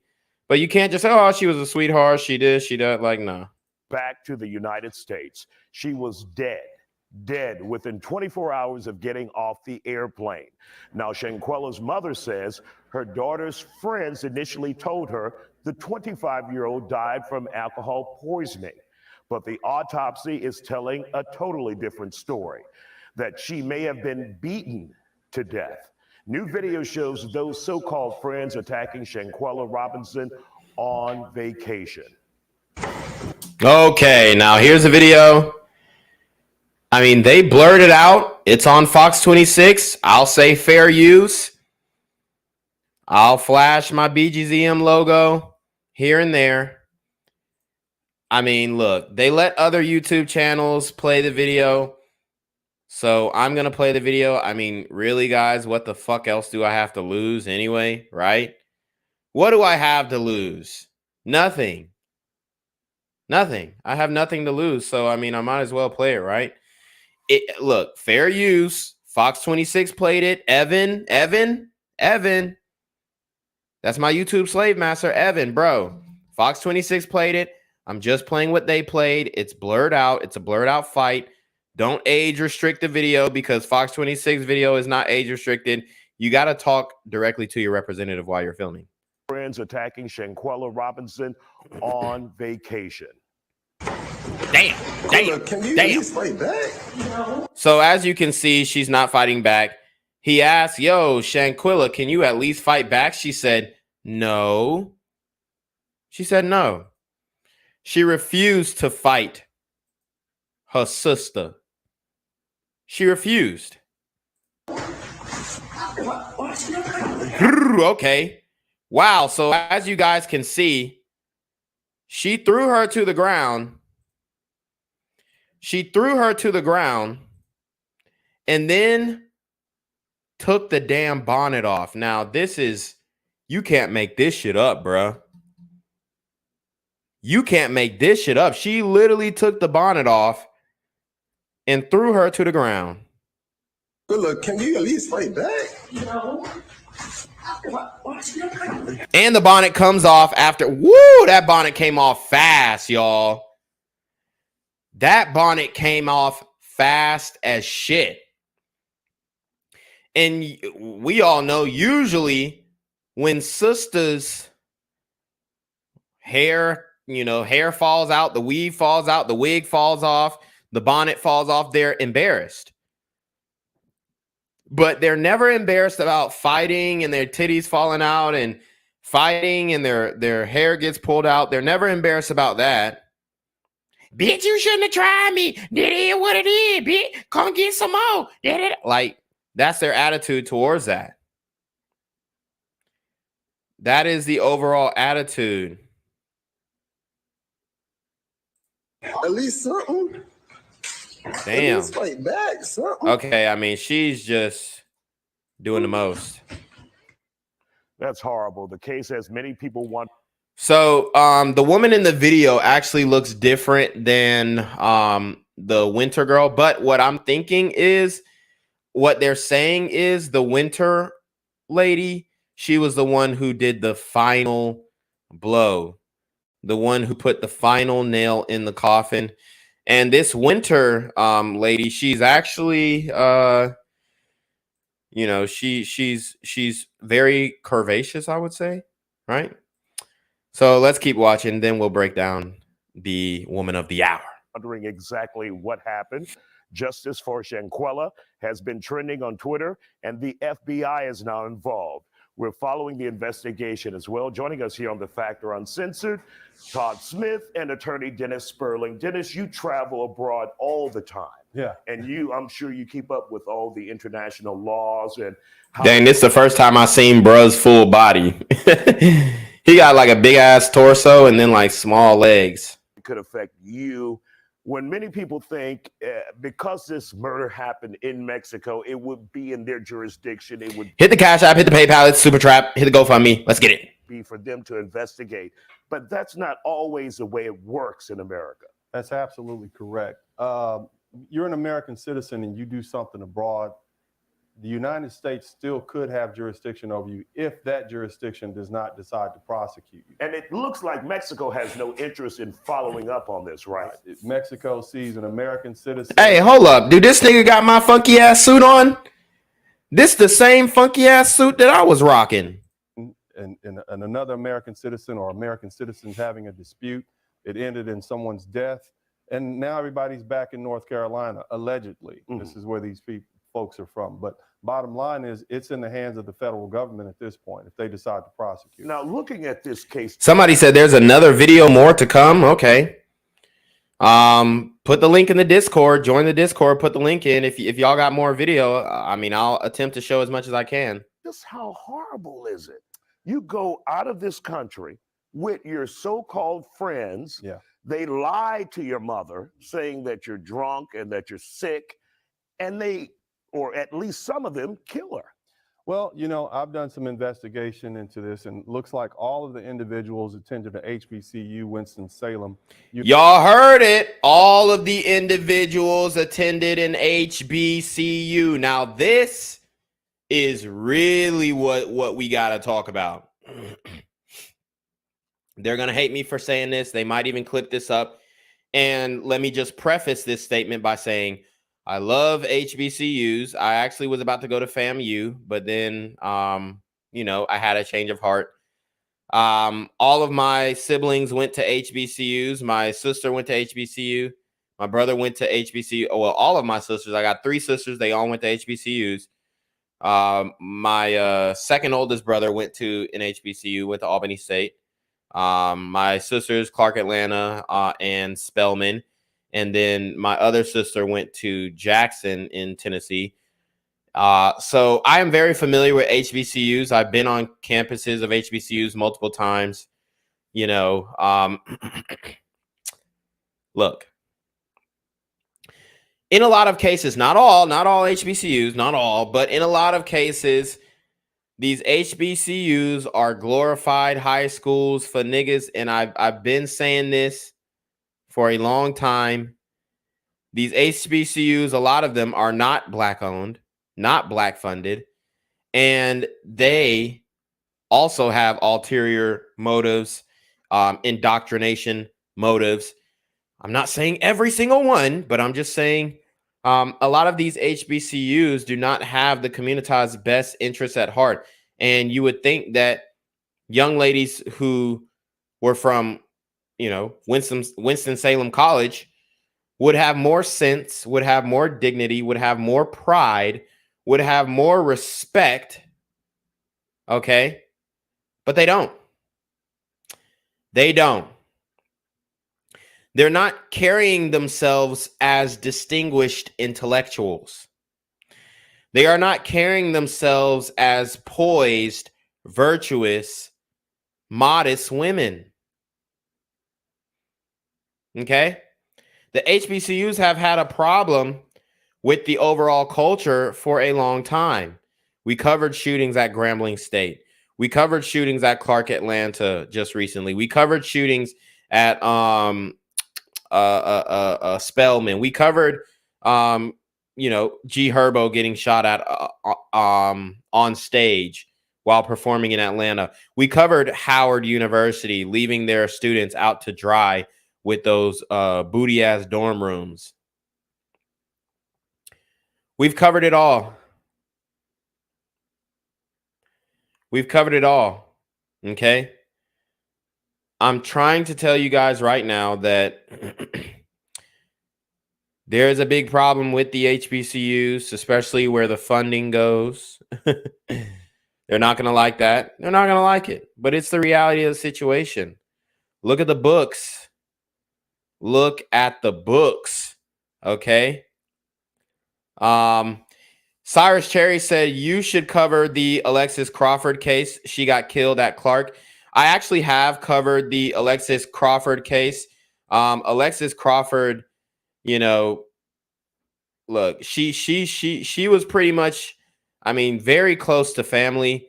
As a matter of fact, her first cousin is one of my best friends. And so I did cover the Alexis Crawford. I covered the Alexis Crawford killing.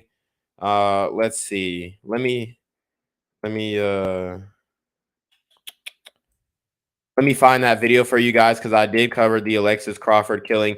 The video is called BGZM Remembers All of the People Who He Knew Personally Who Were Killed by Super Gremlins. I actually knew Alexis Crawford's family personally. I went to her funeral. I attended her funeral. It was very sad. I seen, a lot of my best friends, the strongest men that I know, crying that day, mourning her death. I've got pictures from Alexis Crawford's funeral. So this ain't new to me. It's true to me. Guys, go to this video if you want to learn more about Alexis Crawford's passing. The video is called BGZM Remembers All of the People Who He Knew Personally Who Were Killed by Super Gremlins. It was 7 months ago. So, I do appreciate you, Cyrus Cherry, for bringing up the Alexis Crawford case because I do want to shed more light on that situation as I have done in the past. But there's so many different stories that I can't necessarily go back to them. But she was killed by a black woman, a high yellow black woman at that, and a high yellow black man. Okay. Killed by both, I would say. I think the man was the one who ended up suffocating her. They disposed of her body in a garbage bin in a park, I believe, if I'm not mistaken. Very sad story, very situation. I did go to the funeral. It was packed. It was a packed church. I believe the funeral was on what's that church on Lexington? Let me see. So the funeral was held at, and I remember this, the funeral was held at Living Hope Church in Athens, I think. Let me just, is this the same church? No. Whoa, hold on. Let me see. Let me just make sure. Let me just make sure. I got to make sure that this is the right church.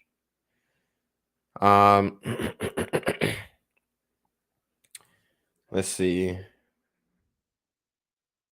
All right, it's a little off topic, but I did want to shed light for those who may want to go back and learn more about the killing of Alexis Crawford. Let's see. So I don't think it's Living Hope. What was that damn church, man? Why can I remember the church name? Let's see. Was it Cornerstone?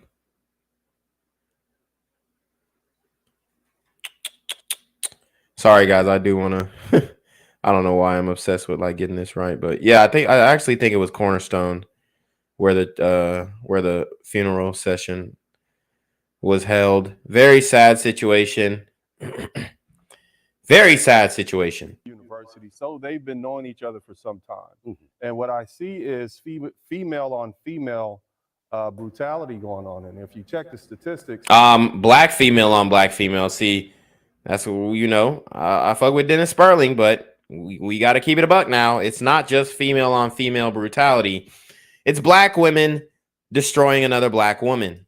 Female on female brutality going on. And if you check the statistics, it appears as though women and their propensity to do violence and be arrested and go to prison is going up.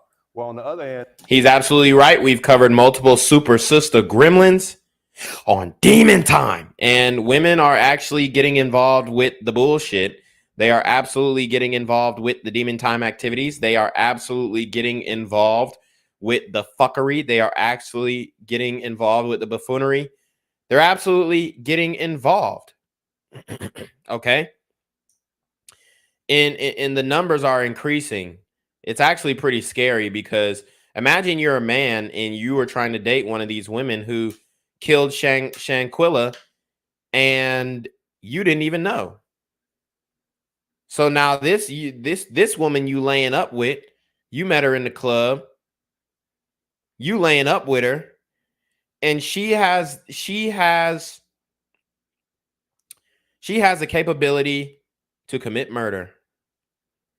And men, their propensity to do violence is going down. Just in the case of Black American men, there was a time we had more men in college or more men in prison than in college, and now the opposite is true. But unfortunately, I love. Is that true though?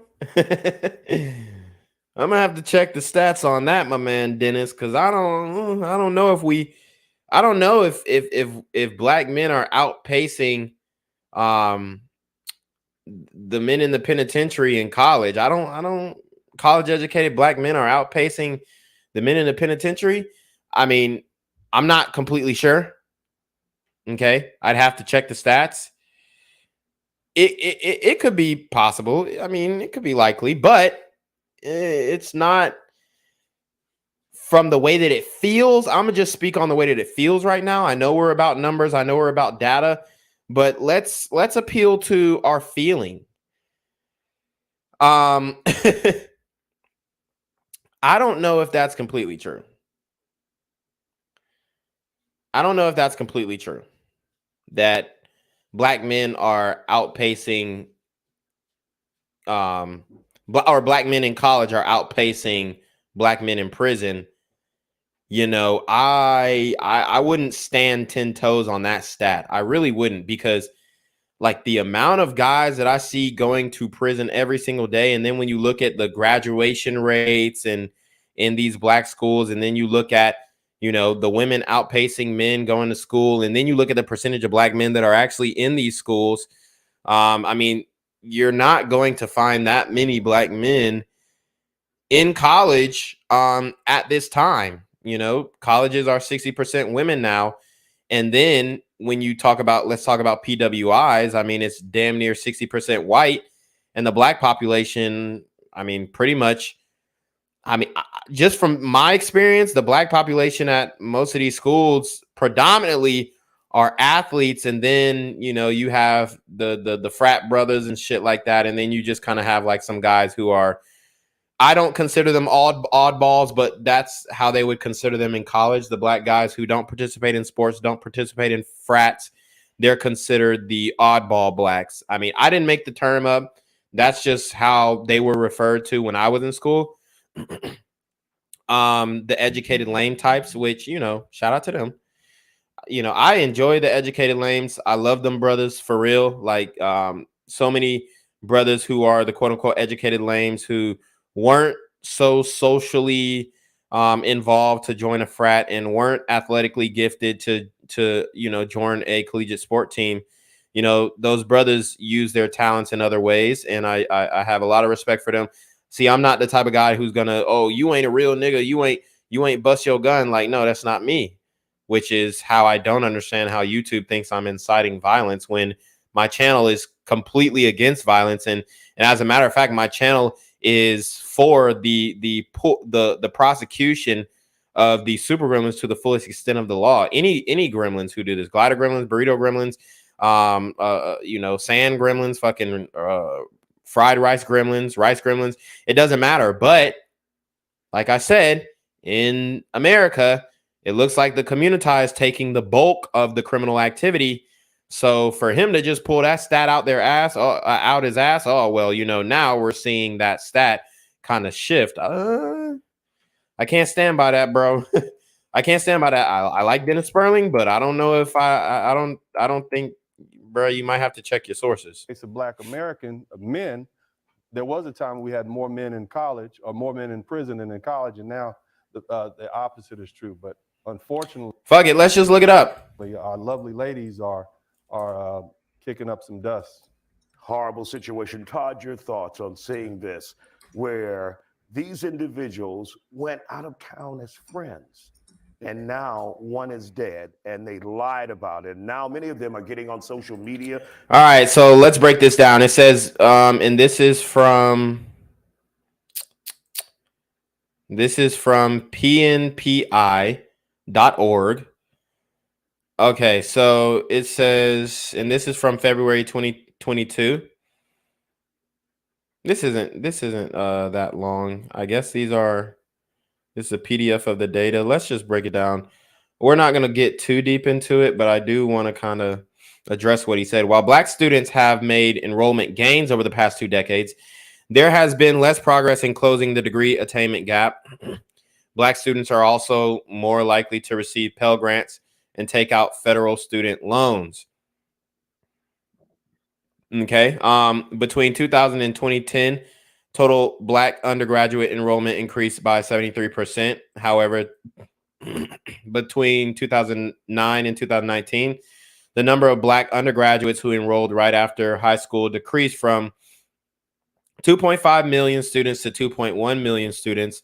Of the 16.6 million total undergraduate students enrolled in the fall of 2019, Black students made up 2.1 million students of the undergraduate population, which is 12%. But that is reflective of our alleged population in this country, according to the U.S. Census Bureau. But they were not equally represented at different institution types. Black students made up 12% of the student population at four-year public institutions, 13% of the student population at four-year private nonprofit institutions, and 29% of the student population at four-year private for-profit institutions. Only 15% of Black students attend a highly selective institution, and only 8% of Black students attend an elite research institution. So a lot of percentages. I don't think they're giving us an exact number here, which is what I'm actually looking for, an approximate number. It doesn't have to be necessarily exact. So let's see. Okay, here we go. A study from NPR. Let me see. Where the fuck did I go? Okay, this was published in 2013. Are there really more Black men in prison than college? All right, so this was a study from 2013. I haven't read this. I don't know what they're going to say. But let's get into it. Activist filmmakers and even the president invoke the conventional wisdom that there are more Black men in prison than in college. Ivory Toldson, a professor of Howard University, says that's a myth.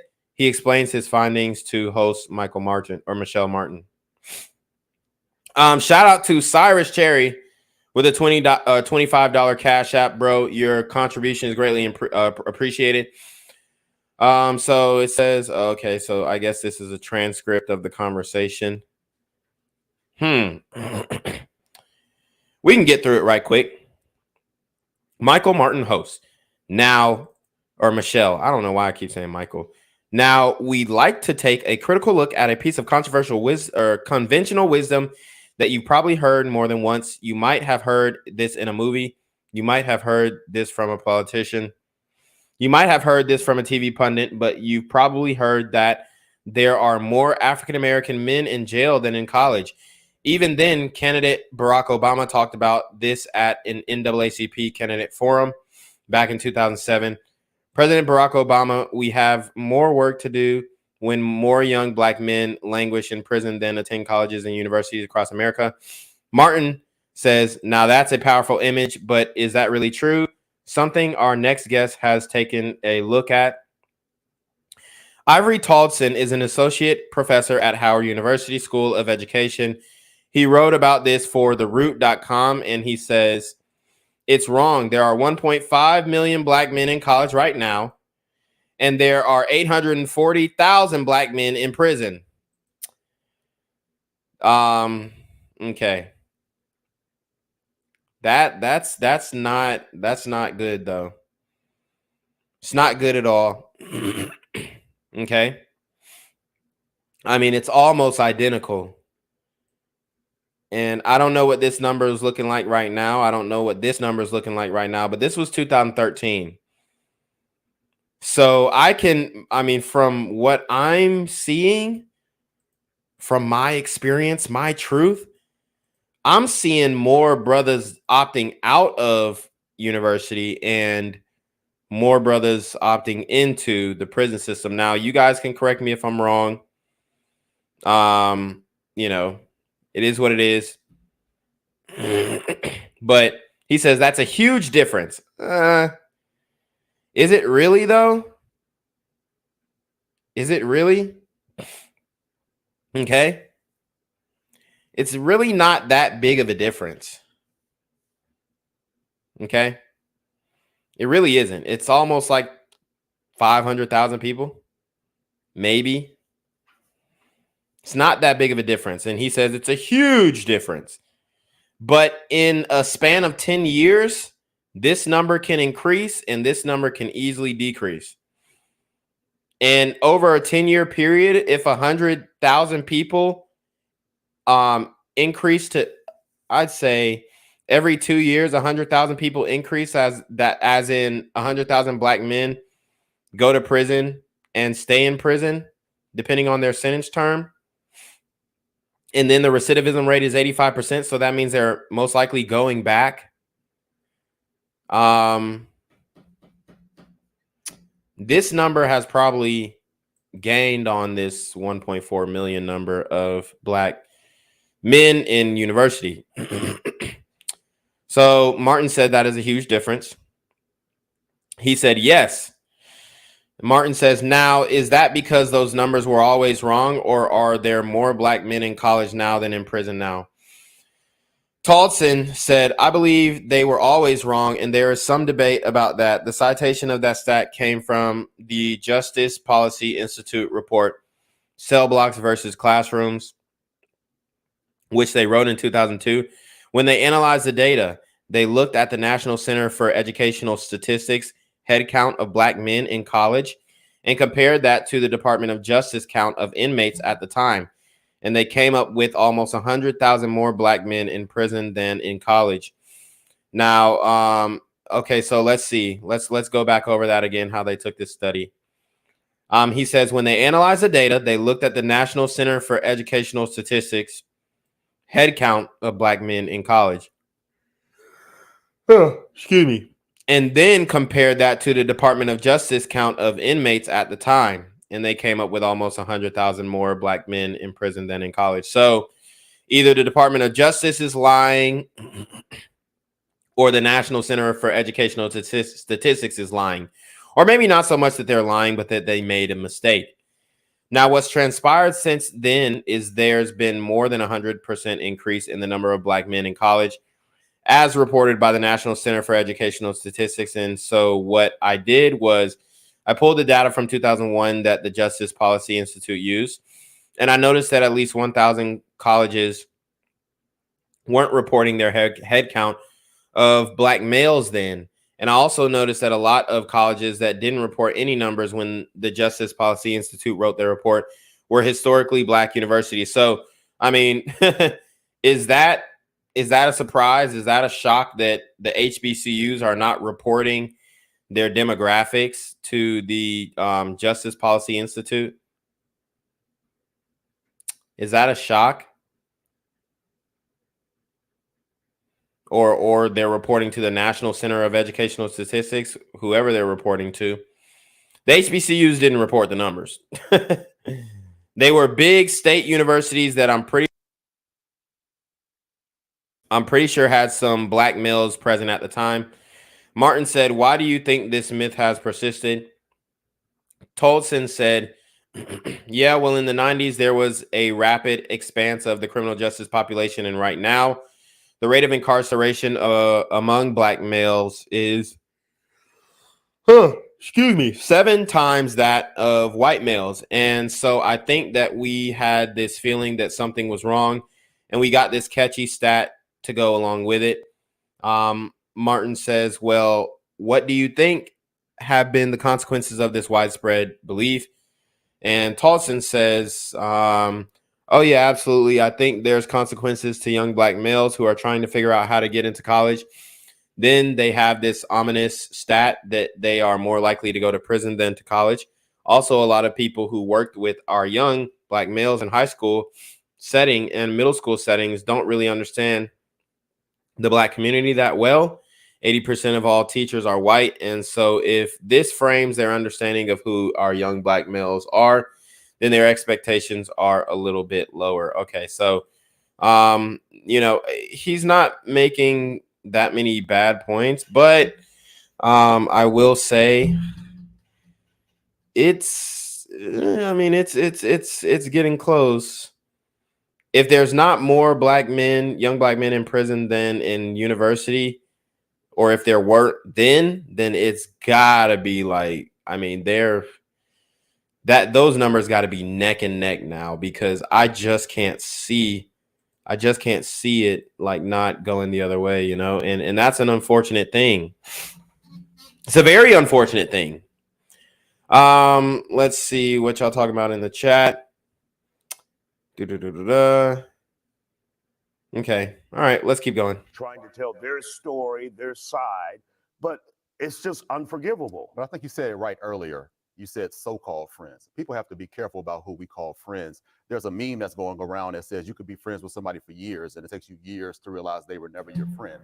A lot of times I get a gut feeling when I think something is wrong. I don't know their situation totally, but a lot of times when I'm put in bad situations, I'll feel it and I'll remove myself from that situation. I just won't show up. But the thing is, to kill her, allegedly, whatever happened, 24 hours after y'all gotten there, that had to be some animosity beforehand. I tell people a lot of times, people in the hood, we always say, I want my day one friends with me. I want the friends that were with me when I didn't have anything to be there with me when I blow up. This young lady, 25 years old, all of them went to Winston-Salem. She had a successful business, beautiful. That might lead to some jealousy. And jealousy will rear its ugly head. So a lot of times when you're down and out, people will have your back because that makes them feel good about themselves. But the minute you do well, that's when the animosity comes. So young people need to realize that sometimes you need to pay attention to the people who might be giving you smart comments when you find success. Those people are not your friends. Just because you've known them a long time doesn't mean they're your friends. So you have to be really cognizant of the people you keep around you. I just keep family around me for the most part, but keep the right people around you so you probably won't be in this situation. And Dennis, do we know, and I heard some rumors that she may have paid for some of them to go there. Yeah, and that is a tragedy. But my advice to that mother, you're listening, if you're following this program, and I hope you are, I want to make sure you stay on the FBI. You make reports with the local police. You follow up with the FBI agent assigned to this, and you make sure this gets in front of the Attorney General in North Carolina, because that is where you're going to get justice. The other thing is, there's always an opportunity to file a civil suit against these individuals for wrongful death. It's a different process, but it's the same courthouse, but it's a lesser burden of proof, and you can get to the truth of what happened. My man talking about that bag. He said you can file a civil suit and you can do it through my law firm. Unless they have substantial resources, so is it worth it? Well, sometimes justice requires that you do what's necessary. And I think that if it was my son or my daughter, if I had a daughter, I got sons. But if it was my sons, there would be nothing that would stop me from finding out the truth and making sure the people who caused my child's death, if it was truly murder or killing, I would want to bring them to justice. one way or the other. Now, you've been doing some deep diving into this. What else have you found out that maybe the public doesn't know just as of yet, Dennis? Well, as I said earlier, all of them, the alleged assailants attended Winston-Salem. So that means they've been knowing each other for at least half a decade. They know each other. They're familiar with each other. And when you listen to the voices in the background, I hear multiple people witnessing this incident. Now, all of those individuals had a duty to come to the aid of that victim. They can't just say, "Oh, I didn't do anything." Everybody is subject to that murder, alleged murder. The other thing I want you to understand is that, and I'm going to say this, and this may sound controversial, but if this was a little white girl, I'm sure it would be all over the news right now. But because of Bruh, I know he ain't do that. I mean, is this story? I mean, it definitely isn't Gabby Petito. It's definitely not that. He says if it was a little white girl, this story would be all over the news.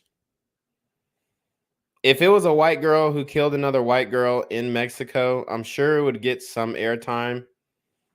But the brutality of this video, I mean, I don't think white women would have pulled that off, you know, just the sheer, like the filming of it, you know, even you know, let's just say it was, everybody was white, a Caucasian man filming and like, dude, you're not even going to fight back, bro. Like, where are your hands at? Like, the level of brutality that these sisters took it, I don't think that white women would have really took it to that level. Okay. That's just the reality. So for him to kind of say, oh, if it was a little white girl, then justice would be served. I don't necessarily agree. I think that it's a sticky situation getting killed overseas, period. So I wouldn't conflate her Shanquella's situation with her being a white girl. But man, it was a young black woman. I feel, and this is because I've seen it play out, and you can't even name the number of black women that are missing. There are so many black women that are missing in the United States. Well, okay, there's so many black women. Now let's talk about that. There's so many black women that are missing in the United States. Who do you think is making them disappear? Who do you think is doing that black girl magic and making them go poof? See, once you start getting into that, and this is a little where the male advocacy type stuff kind of gets conflated, because let me take a sip of water.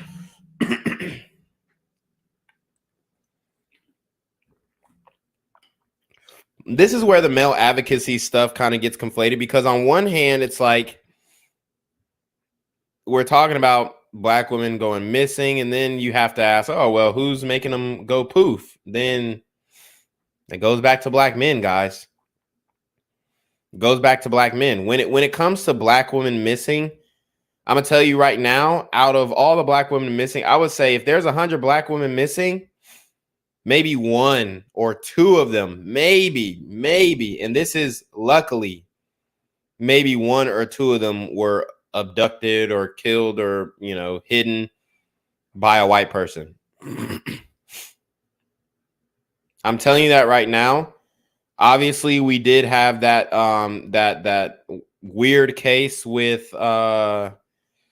Timothy Hazlitt. Very weird case. It appeared that he may have been specifically targeting black women. We still have to follow up on that one and see. But I think he was just targeting street workers, not necessarily. But who knows? Who knows? Okay. Who knows? I'm not going to jump to conclusions yet, but those are very rare occurrences, guys. The majority of black women who go missing, they were disappeared by black men. And that's the reality of the situation. And it's sad to say we have to do better by our sisters, okay? But also, I will say the sisters need to do better with the choices of men that they decide to lay down with. Like I said, background checks need to be put in effect. There's got to be some type of vetting process for the sisters. Y'all are not vetting at all. Y'all just saying, oh, is he tall? Do he got a shape up? Do he have Jordans on? Is he sagging? And does he have a big dick? Like, that shouldn't be your criteria to go home with a guy, date a guy, or hook up with a guy. But in the community, that is what it is. United States. There's been no public uprising because she doesn't have the complexion for protection, as we used to say. All right. The complexion for protection. That's what he boiled it down to. So he boiled it down. He boiled down the lack of media coverage to she's black, so she's not getting any airtime. Rising because she doesn't have the complexion for protection, as we used to say. All right. Dennis, Todd, thank you for joining us here on The Factor on Censored. And guys, I mean, I do like Dennis Sperling, but I think he was off on that one. Yeah, I think he was off on that one for sure. For sure. So let's break it down. Let's break it down. Winter Donovan. Winter Donovan, guys. Don't forget that name. Don't forget that name. She is the one who allegedly did the final blow. And I'm not going to lie, she, you know, from this picture, she does look attractive. Okay. Winter Donovan, ladies and gentlemen, the woman who allegedly put the nail in the coffin, the woman who allegedly did the final blow. So we'll get into this. We will get into this. I mean, from what I'm seeing, if this is really her and that's really her hair, it does appear that she has a potential to be a bad bitch. She was obviously beefing with Shanquella. It could have been a light skin, dark skin beef. Who knows?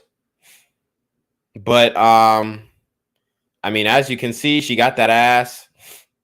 Looks like she's got D-cup titties. So she was a attractive woman. So was Shanquella. Okay. But it looks like light skin, dark skin wars. But beforehand, the video that we just watched where Shanquella was kind of getting tossed around like a rag doll, that didn't look like Winter Donovan. Now I don't know in what part of the video Winter Donovan stepped in and finished her off. But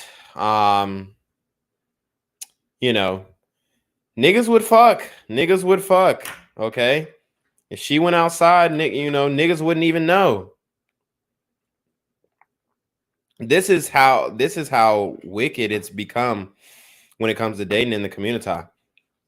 So let's read this. All of this is alleged. As Shanquella Robinson's mystery death continues to interest netizens. I guess they're referring to citizens on the internet as netizens. I've never really heard that one. Sources revealed that the victim was allegedly physically assaulted by Dajanay Jackson and Winter Donovan. So Dajanay Jackson, which resembles Dejanay from the Proud Family, right? Remember Dejanay from the Proud Family? Okay. Oh, wow. Oh, shit. Whoa. Okay, so I'm looking at a few things here, and they're saying that Dajanay is people are alleging, people are making the stretch that Dajanay was actually a transformer, and this is coming from the SK Pop site. So I'm not sure how legit this is, but when I did search Dajanay's page,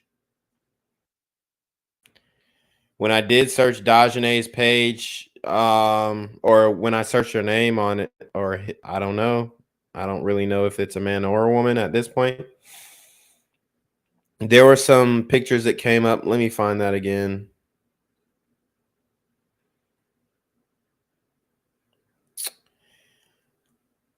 So people were trying to make it seem like this was a transformer. I don't really think it is, but from the way that she looked. Okay, so you have a sister who's reporting on this.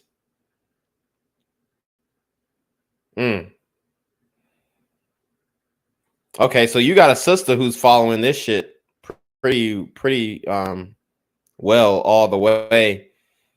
Oh wow, so we got like firsthand testimony. Okay, let's see. All right, so yeah, let's break it down. Okay, so people are saying it's false. It is not a transformer. So Dejanay is not a transformer. Okay. The Baja California Attorney General's office have also announced that the victim's death is being investigated as a femicide. So we have the backstory on Shanquella. Now, this is some more information that we're seeing here. So apparently there's another video out there with Shanquella. It's being alleged that after the fight with Dejanay, Winter Donovan put her arms around Shanquella's neck and body slammed her. And after that, she didn't get back up. So people are laughing. She give body slam vibes. She got to go. Webster cute. They gonna have fun with her in jail. She said they came several days over there. She said they came several days over there. What? Cruel AF. That's a spit in the face. So let's listen. Y'all jealous. Lord have mercy. That's her right there. That's Winter. That's the one that put her arms around Shanquella's neck and body slammed her, and she ain't get back up. So you really think Dejanay finna really let y'all say, oh, no. My punches and kicks won the fatal blow. Both of y'all hoes need to go to jail for murder. So yeah, Dejanay is trying to skirt accountability by putting the blame on Winter. Period. Yeah, and I agree. Both of them need to be arrested, charged with murder. Let's see. Boom, bap. Okay, the source said a second video that has not been released allegedly shows Winter Donovan with her arms around Shanquella's neck and then slamming her on the ground. I ain't gonna lie, Winter definitely looks like she got some decent lower body strength. For sure. So now they're kind of breaking down the Dejanay Jackson girl. So we do have a woman on Twitter also. Dejanay Jackson was an aspiring healthcare professional. Okay.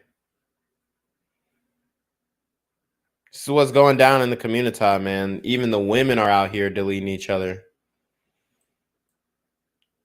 Let's break down this Twitter page though. They seem to have a good amount of information on this page.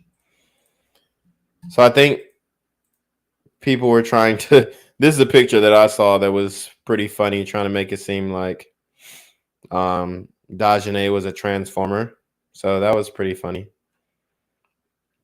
So, okay, so this is allegedly the friend who claims he came an hour after the fight. So let's listen up here. When I walked in there, I didn't really notice the knot on her head until the nurse pointed it out. I did see the bump on her lip. She did have a blood vessel bust in her eye, and that's it. But I didn't really go in there like, damn, y'all jumped her, y'all beat her ass, what's going on? Like, cause they know, man, and nobody even told me about nothing. I was blind. So he's saying he was blindsided. He had no idea the altercation was going on. I'm literally in there giving her my all. Like, come on, girl, we was 2,000 miles away from home. 2,000 miles away from home. Don't nobody deserve this. Don't 51 questions. But other than that, I think his baby mama called while he was on live. How about that? Like, get a bag and all that. So I'm sitting right next to her the whole time. I was crossing my heart and hope that I was there the whole time in the game room, and then they was talking about cooking. So we made it to the living room. I cut on some soft music, sitting with her, rubbing her head, just chilling with. Guys, hit the PayPal, hit the Cash App, hit the Super Trap, support the channel, subscribe to the Patreon, guys. I'm probably gonna have to delete all my videos off of YouTube, so that's where I will be posting them to the Patreon. Till the nurse came, because that's what I was informed that was happening. At first, I was told that it was a male coming, and then a female showed up. So by that time, I skipped another thing. Quilla wasn't found dead. She wasn't found dead. The maids found her slumped over the toilet in her room. That's what they did find her, slumped over her toilet.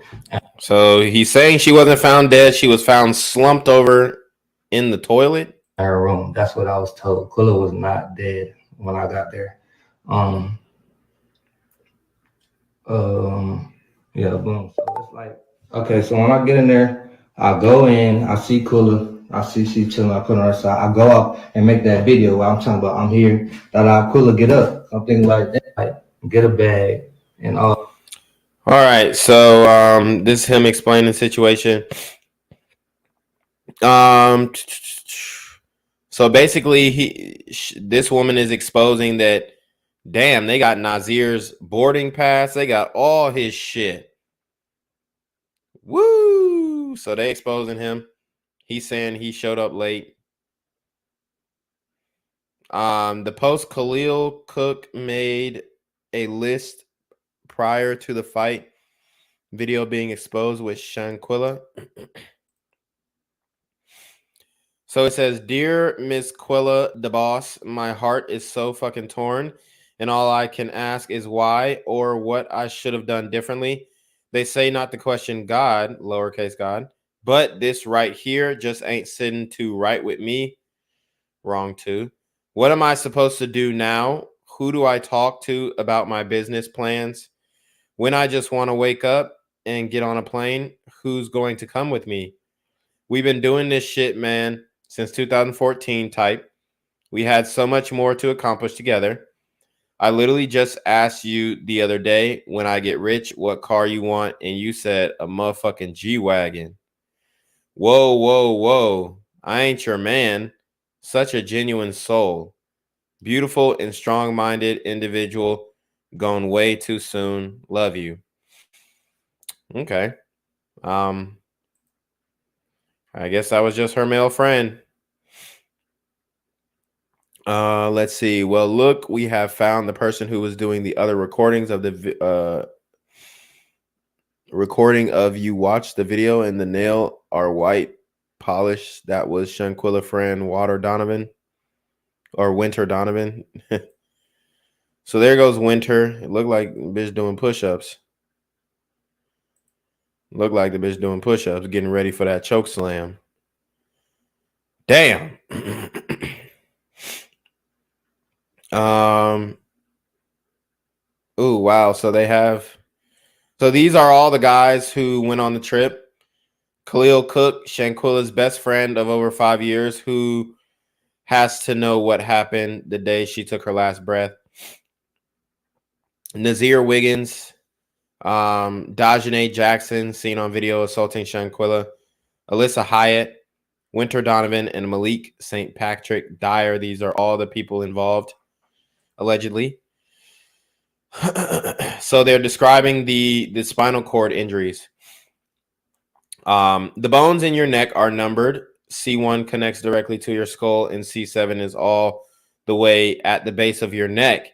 And damage to some bones tends to be more dangerous than others. Ryan O'Connor, DO, a spine specialist and assistant clinical professor at Michigan State University, tells Self. As a general rule of thumb, fractures that involve the upper cervical spine are more dangerous because spinal cord nerve injury at this level can result in instant death, as our ability to breathe is tied to nerve responses generated in the upper cervical spine. Justin J. Park, MD, an orthopedic spine surgeon at the Maryland Spine Center at Mercy Medical Center, tells Self. But again, the way that the fracture happens and the displacement of bone or disc are the biggest factors in determining how intense the neck injury may be, he says. So this isn't specifically about our sister Shanquella, but he basically explains how lethal a spinal injury can be. Okay. So this shit gets deep, y'all. It really does. It really does. It looks like the FBI is involved now. They're investigating all the friends. A lot going on here. Celebrities pouring in their support. I mean, you won't see this when it's just like black men killing black men, for sure. You won't see this. So I don't know what Dennis is really talking about. This is getting a lot of headway, especially on YouTube. I see content creators going live on this topic right now. But I think that's pretty much all I can give you guys. We've been live for 2.5 hours. Is there anything I'm missing?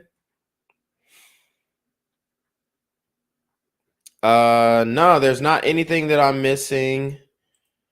So yeah, guys, hey, show your support. Show your support. I am demonetized. I do want to continue with this channel. So guys, just show your support. Get on the Patreon. We're gonna have to rock out there. We're gonna have to rock out on Bumble or Rumble. We're gonna have to rock out for show. We're gonna have to rock out for show. So anyways, you already know what it is, man. I appreciate everybody for coming into the stream. This one, it was a struggle stream for sure, especially at the beginning. Tried to clean it up later on, but it was a struggle stream. So I definitely understand if you guys want to zip through this one, fast forward to the juicy parts. But like the video, share the video. Please, guys, comment immediately after the stream ends. Support the channel. Hit the merch link. Hit the PayPal. Hit the Cash App. Hit the Super Trap. Justice for Shanquella, for sure. You know what these individuals did to her is completely wrong, completely unjustified, and she deserves justice. Her family deserves closure. So, let's spread awareness. Spread this video. Let's make it happen. Let's talk about these issues in the community. Let's bring them to the forefront. Let's solve these issues if possible. Okay. So, so YouTube knows that I'm not inciting violence. But anyways, y'all already know it is your boy Jen Quavis. We're going to send it to Jen Quavis to take us away. It is your boy Black Gen Z Mindset, aka Black BGZM News 17, aka Jen Quavis Jackson. Appreciate all the love and support, guys. Until next time, peace.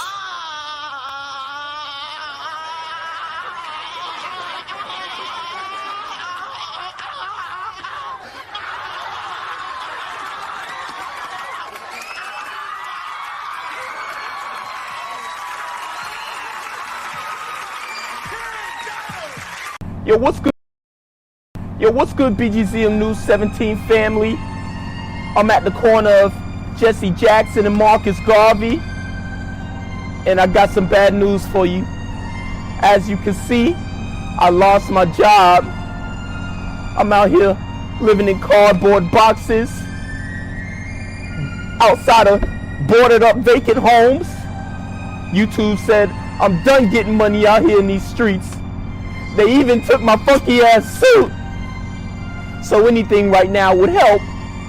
So go ahead and hit that Cash App, hit that PayPal, hit that GoFundMe. Hell, cop the merch.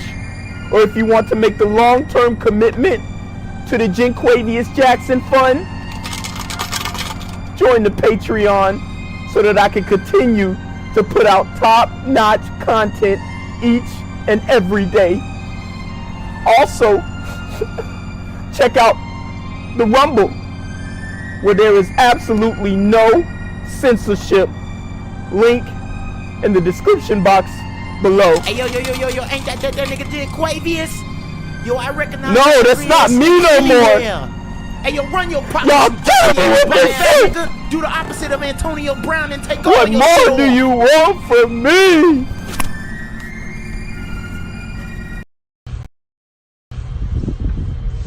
Oh, look at Daddy. He's not my dad, Mom. Really, Ava? He's not. My dad's in jail and I miss him.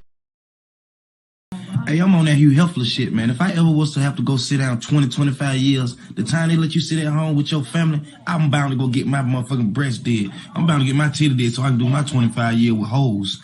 Have me some fun, man. I don't get tired. Can't get gang violence and other kind of violence.